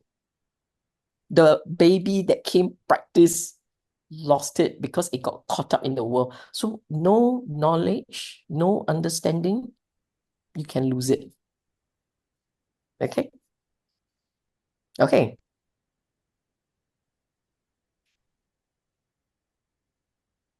Any more from the floor? Okay, I'll give you a rest. We'll start with the online. Is the suffering of having to make decisions when you have no preferences or feelings towards any of the choices a type of vibhava tanha? Wait. I don't know which one I'm reading. I'm going to listen to you. I'm not reading the questions. I do it again.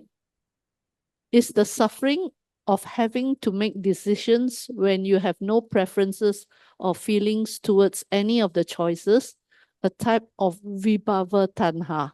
No. Vibhava tanha actually means I don't want this. I don't want this. Okay? If indeed your dukkha is because I don't want to have to make decision, that will be it lah. That's your. But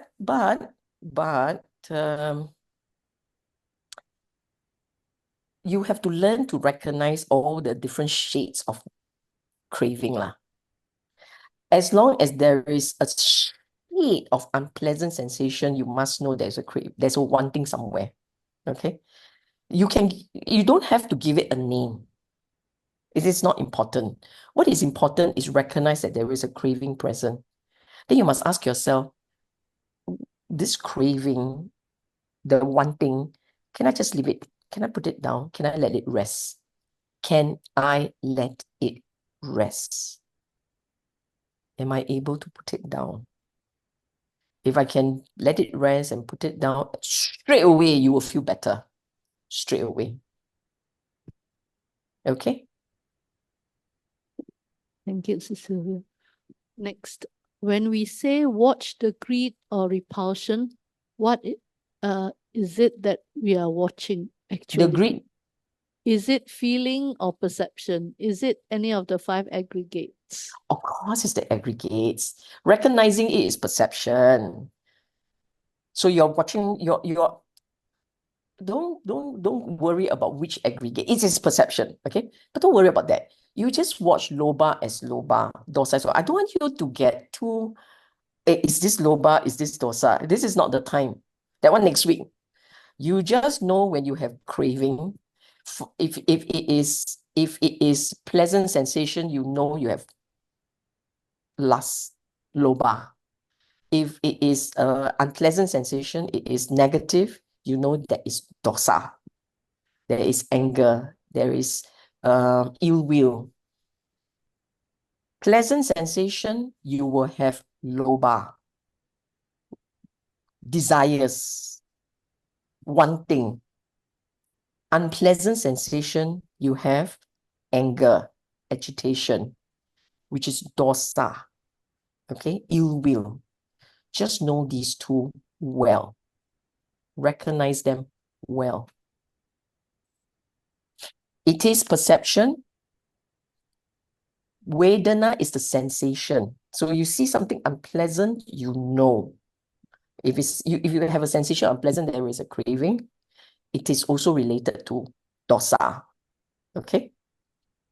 Pleasant sensation is loba, but there is a craving there. So you also must recognize the dukkha that comes with it. Then you say, why is it that but I still experience pleasure? Because you are experiencing gratification, so there is pleasure. Wait till you don't get the gratification. The char kway teow you want, you don't have it there. Okay? Or the food store that you want, the queue so long, you cannot, not enough time. You wait till it's like that. So it may be pleasant while you are thinking of it, very unpleasant when you get there, you don't get it. So you also must recognize that. Okay? Can Vedana arise without sanya or perception?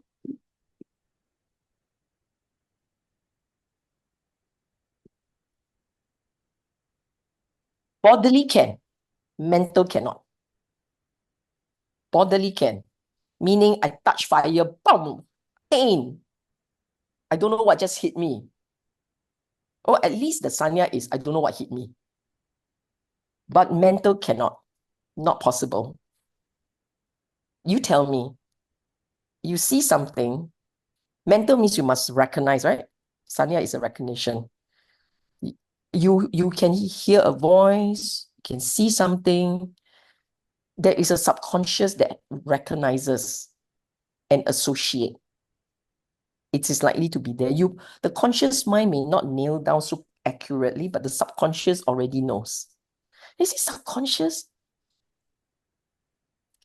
Your intuitive sense. Okay, so if you're familiar with the brain, if you're familiar with the brain, and very extensive research has been done on the brain. I'm not talking out of science fiction. This is I recommend you to read the book Incognito and the book The Brain by David Eagleman. Okay, you go read it. Actually, at a deeper level, the mind knows. But the conscious mind is the last to know. So sometimes you catch a glimpse, the conscious mind hasn't processed it properly. So the name hasn't come out yet. But the subconscious already recognized it's a problem. It's a threat. This is a danger. It's all there already. Okay. So your Vedana will come up.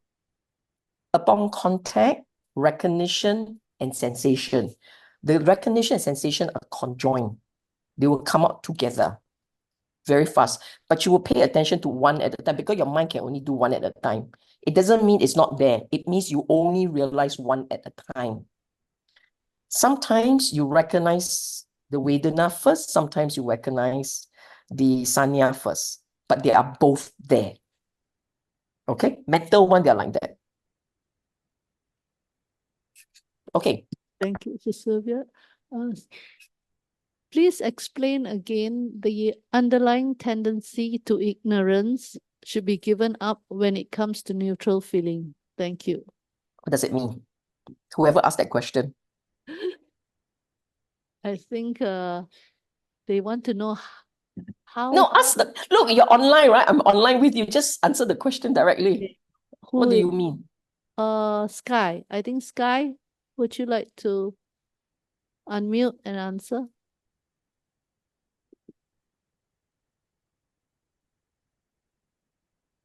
If Sky is not here, I'm not answering.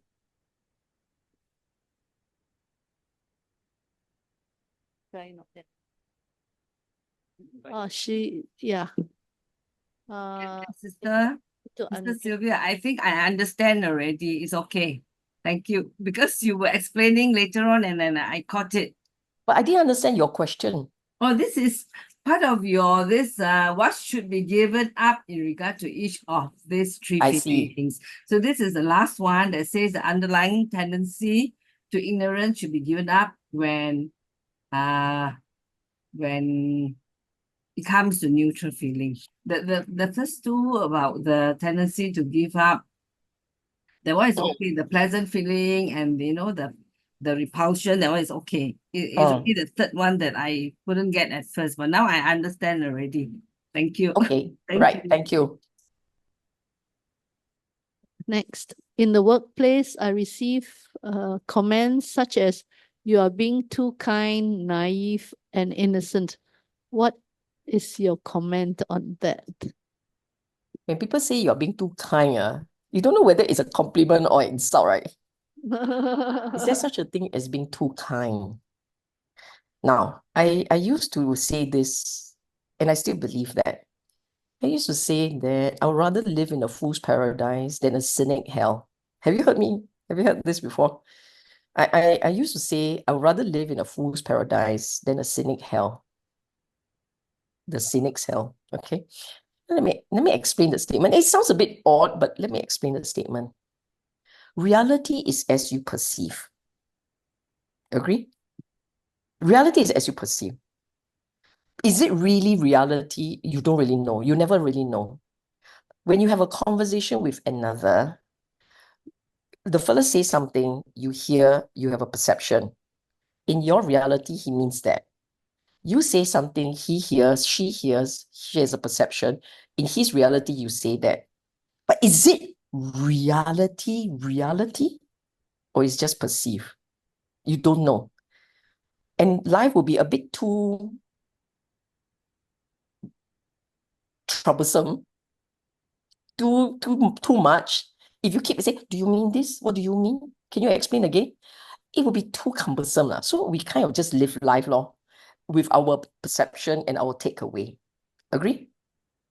If you're a negative person, if your mind leans towards suspicion, cynicism, negativity, if your mind leans towards dosa, if your mind leans towards self-preservation, whatever you see, whatever people say is filtered through your negative mind. 对不对? You will never be really happy because everything comes from a dark space.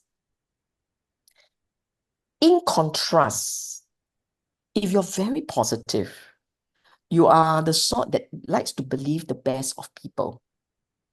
Of course, you will not be always right. But in that world, in your world, the world is kind and the world is wholesome. And you will always be leaning towards the chuckle, the laughter, the fun, because your world is a world without snakes and spiders, ma. Okay? No imaginary snakes and spiders.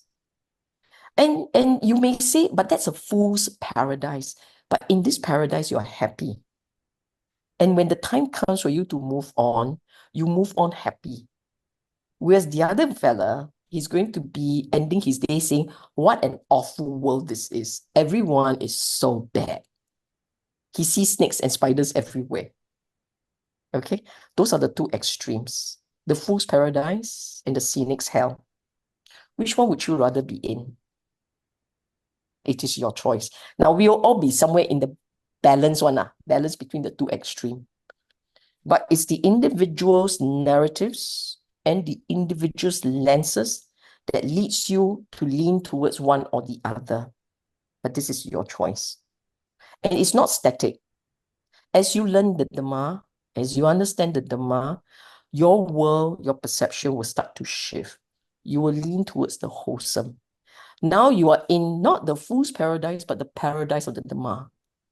You will lean in that general way. Isn't that much more wholesome? much more better. So when someone calls you naive, or you're too kind, or whatever it is, take it as a positive. Even though you know that it is not exactly a compliment, but you say, yeah, actually, maybe I'm leaning towards the wholesome. Whereas this fellow may be leaning towards the negative. So I will not take that badly.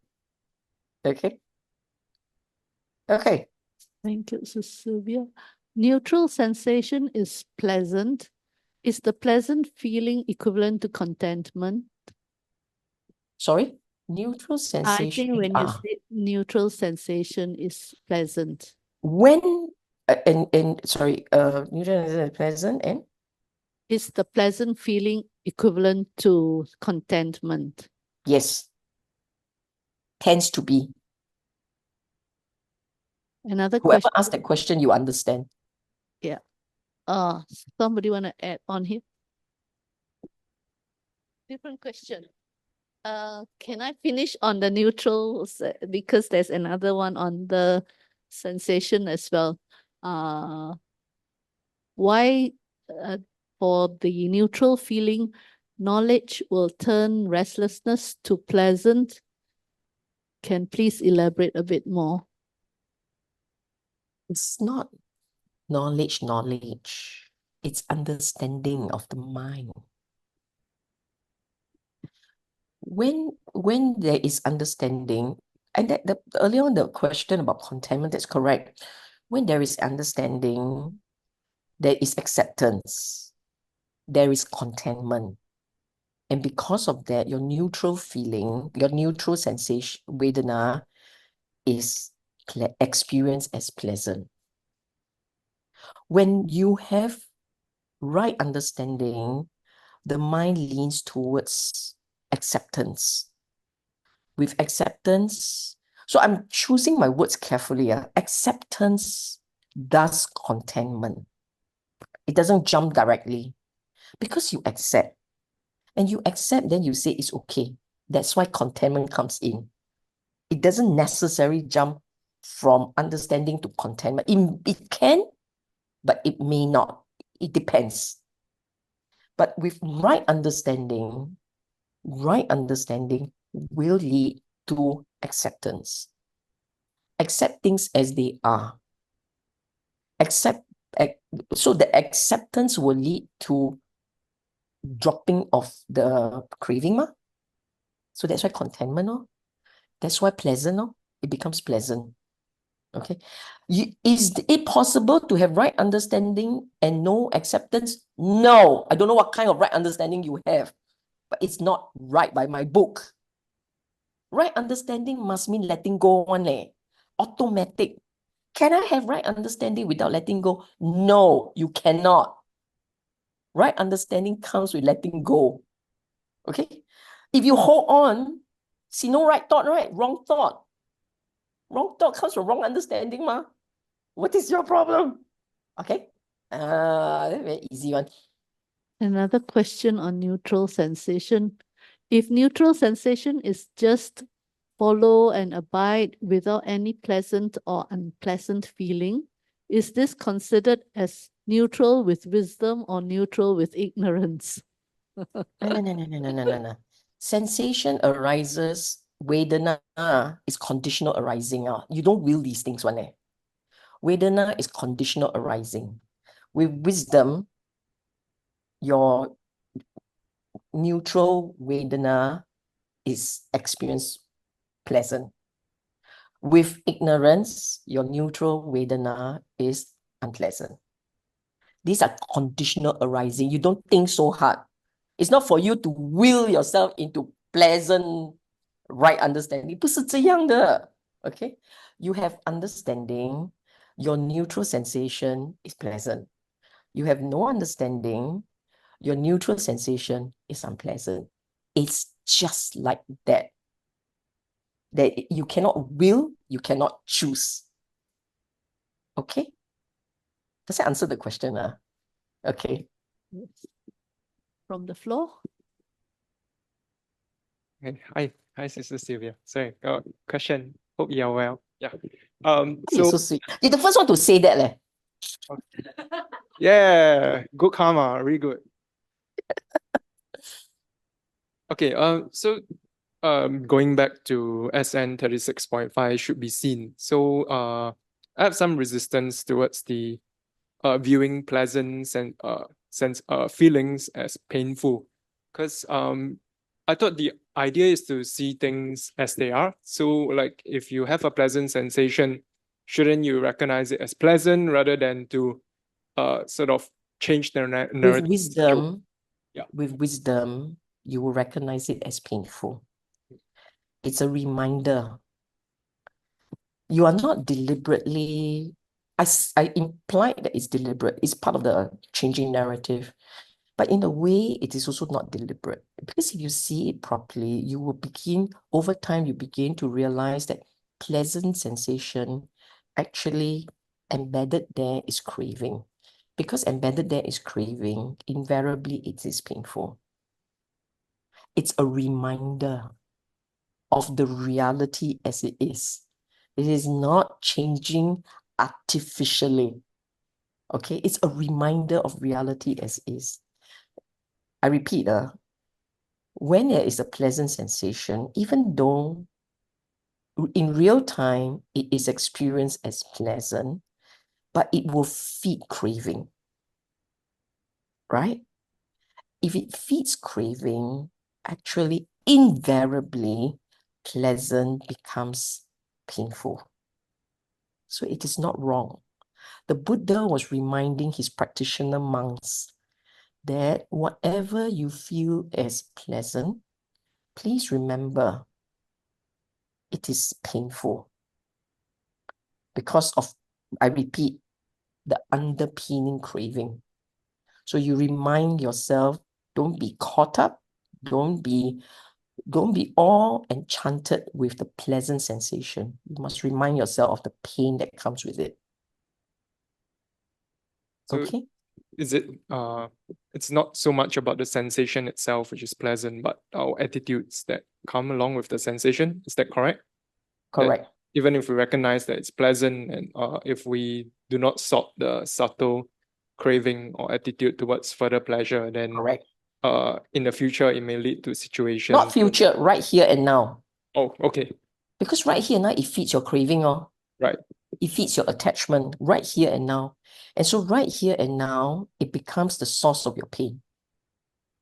Okay, thank you. Okay? Right.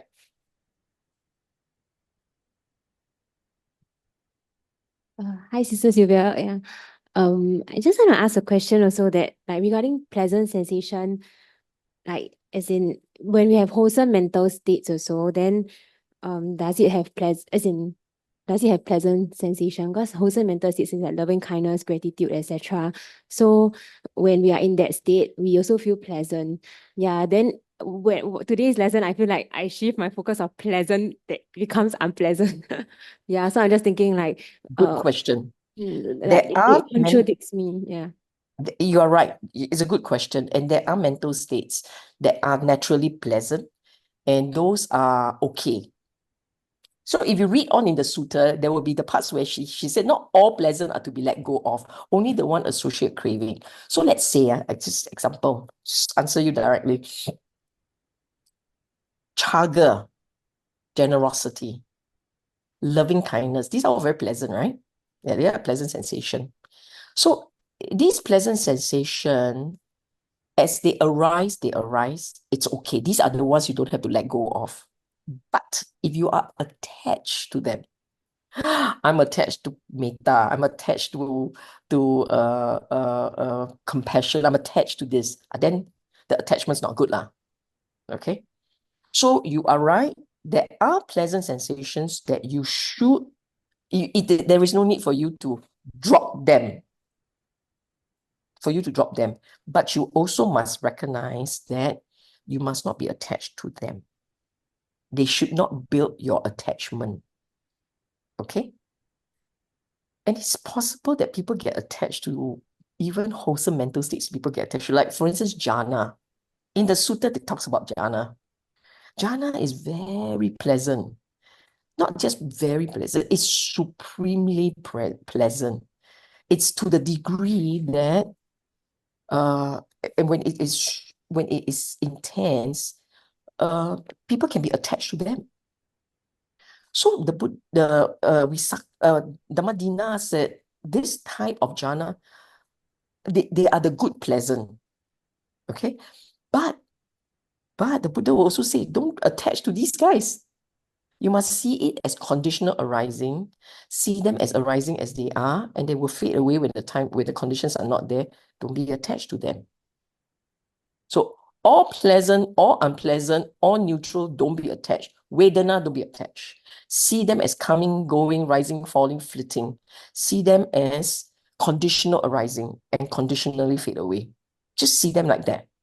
So going out of this class, what do I hope that the class will remember is, now you recognize Vedana. Now you recognize Vedana is complex. It comes and it goes. Now learn how to deal with it. Learn to see it as flitting. Learn to recognize that if you are experiencing a pleasant sensation with regards to a sensual delight, know that there is craving underneath. There is lobha underneath. If there is anger, if there is a very unpleasant sensation and there is a reaction to it, know that you have your anger underpinning. Know that. Learn to recognize that when you have this Vedana, it means you have that driver. You have this Vedana, it means you have that driver. Recognize both the Vedana and the driver, so that now you can learn to manage the Vedana. You manage it by managing the driver. The sensation is just contact arises. But the driver you learn, the lobha, the dosa, the delusions, the ignorance, that part is the one that you are managing. You're learning to deal with them. Okay? So wholesome one no need to get go. They are there. They will arise conditionally. Okay? Will using death contemplation be of help to neutralize the feeling of the arising of feelings? Feeling will arise one. No, wrong. Salah. You see, when there is contact, Vedana will arise. Arya Sangha, Arya of all shit also got Vedana one. Except that their Vedana that arises, first and foremost, the Vedana, the band is much thinner. Not like the rest of uninstructed worldling which goes all over the place. Their band of fluctuation is much thinner, much narrower, more muted, less intense. Point one. Point two, when they have those experiences, they know what's the driver. They know whether there is there is a danger of craving. They know. So they learn to moderate, they learn to be more content. You understand, no? Okay. They understand conditional arising. They understand it will fade away. They know how not to focus on gratification. They know how to talk in their mind, what to say so that they don't get caught up with Vedana. They know these things.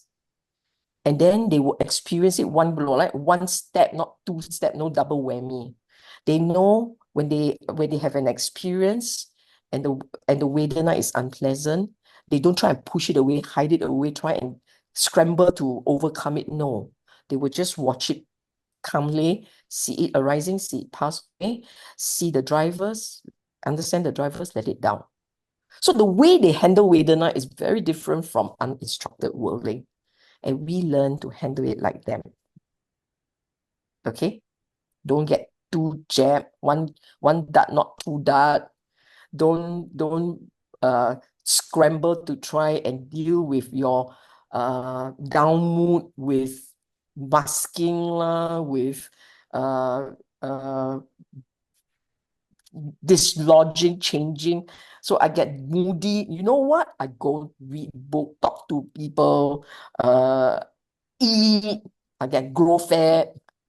You learn to say the right thing lah. You say helpful things. Okay? Hi, Sis Sylvia. When you mention to let the feelings such as Let it be, let be. What do you mean? Do you just watch it till it fades and goes away? Sorry. This question next, earlier on, that one is on death contemplation, right? This one Whether is it not will repeated. help. Death contemplation, it doesn't change. It will not cause you to no longer have feelings. I kept saying feeling will arise, tackling them correctly. Death contemplation is a reminder not to be attached to feeling. Okay? Not to be attached, especially the feeling driven by Loba and Dosa. And Moha is underpinning everything. Okay, I answer your question, right? I think this one from Agnes, if I Oh, recall. this is another question from Yi Ching. Okay, No, Siu Yi. Siu Yi. okay. When you mention let the feelings such as something I will be. No, I think just let be the feelings. What do you mean? Do you just watch it till it fades and goes away? Feeling will rise and fade. No need to until it goes away. You see it, you will see the change in real time. The problem for people is that they look at that feeling and they're attached to the feeling. Pleasant, unpleasant, neutral, they are attached. So in their mind, they are feeding that Vedana. That's why it doesn't fade. If you leave it alone, it will fade. But for people, sometimes they perceive that it doesn't fade, actually because they are holding on to it. Okay? So like for instance, if you're angry, right? You see anger arising, you say, don't talk, don't say anything, just watch. It would straight away at the point when you say, watch, then you see it will start to dissipate one. It's that fast. But most people, they hold on to the sensation, they refuse to let the sensation go. So then it lingers, lor. Then you say, do I watch until the lingering gone? You watch, but if you are not being careful, you will watch and the lingering continues because you don't realize that actually you're still holding on to it. Okay? The question implies that you have actually not been watching it properly. Because if you really do it well, you look, it gone. It will, the best kind, not that I want you to do it, but when you have grief, right? Oh, you have grief, that kind, like, oh my gosh, it's the end of the world type, right? You go and watch it. Actually, the moment you grieve, you will see it come down very fast. It will taper off very fast. It's just the way it is. Grief especially is very obvious because it comes on strong like a punch. And then after that, it starts to dissipate very fast. Okay? So I always like to tell people, go and watch grief. Very good. But not that I want you to have grief lah. Okay? Any more? Many more, but I'll just go to the I'll go to the next I next. know there are many more. Can you like be more selective? It's almost 5 o'clock. What are the steps to practice such that we can stop at the first start? Haven't I been telling you? The Go and review the 3 problems. Look at the slides. yeah. Is knowing one's intention equivalent or help to know one's craving? They're not the same. Craving is just craving. Intention is you making sense of craving. They are not the same. You rationalize your craving. That's your intention sometimes. You start to, oh, actually, it's because of this and because of that. I'm not so sure. Craving is just craving. It sits on an underlying instincts, tendencies.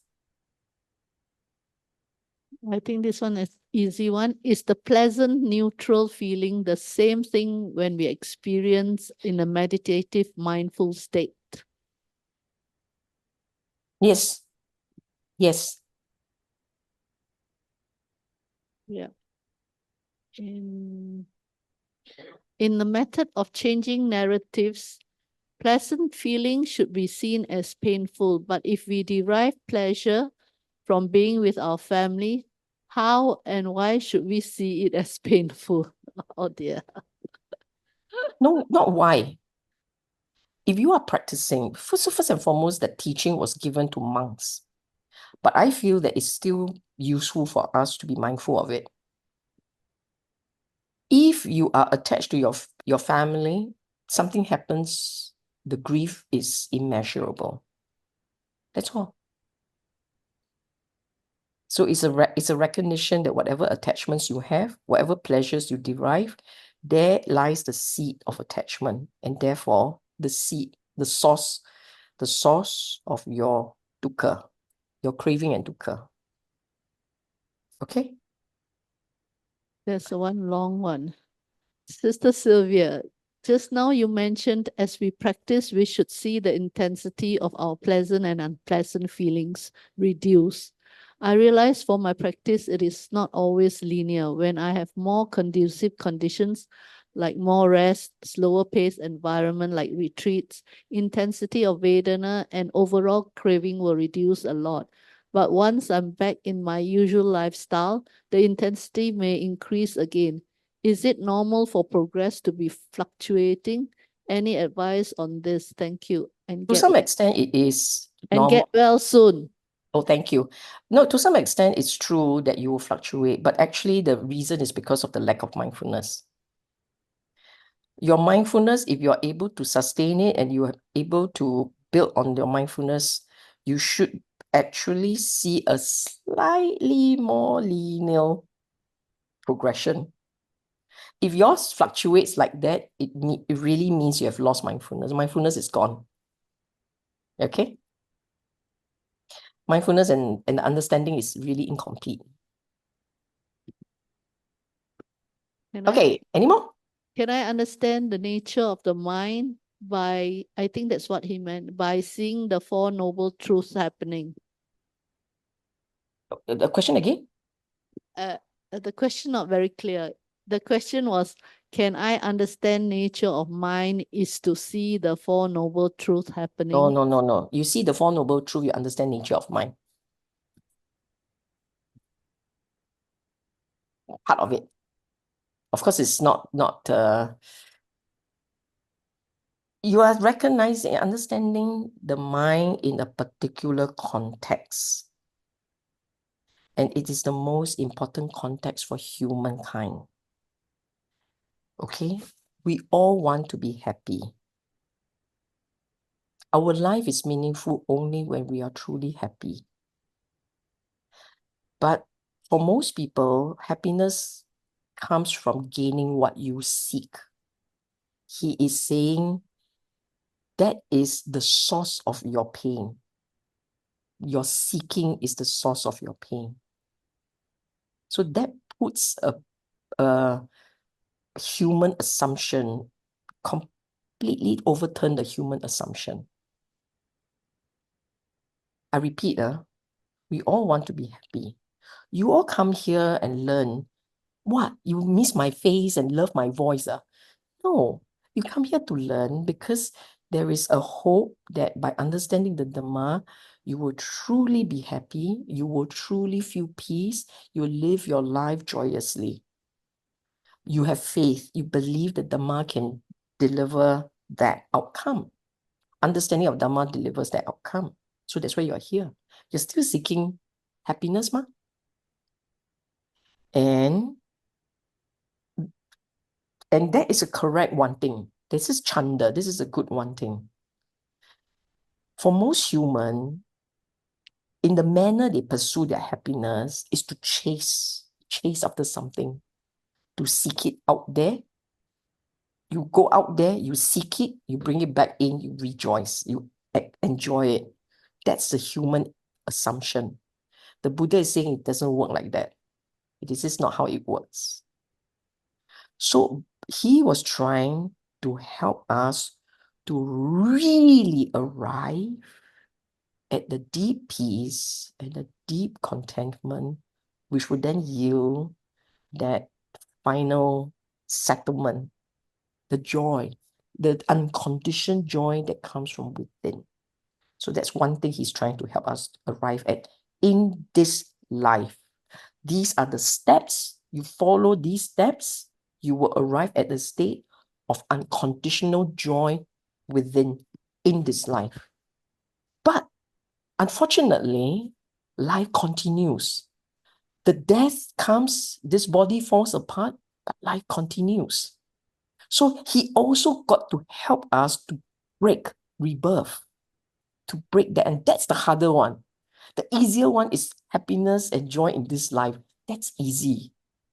But how do you get the mind to a state where it no longer leans towards rebirth? That's the hard one. And for that one to happen, you really got to internalize everything he taught perfectly, completely. Because it takes that degree in there, it takes that degree of letting go before the no more rebirth happens. So we are learning for this life and for the next life, for the next no more life. You understand, huh? It is not just this life. This life is easy, I repeat. Contentment, easy. This life can. All of you can do it. I guarantee. No money, I didn't take any of your money. Okay? But I can guarantee it. You understand the Dhamma properly, it will happen. But it's the rebirth one. That one, oh, that's a leak in its own. Okay? And that one, we will tell each other, 加油. We can do it for this life. We build enough understanding to provide that buffer for a rebirth that comes back and continue the practice. That's what we hope to get. I think we're good to go. Okay?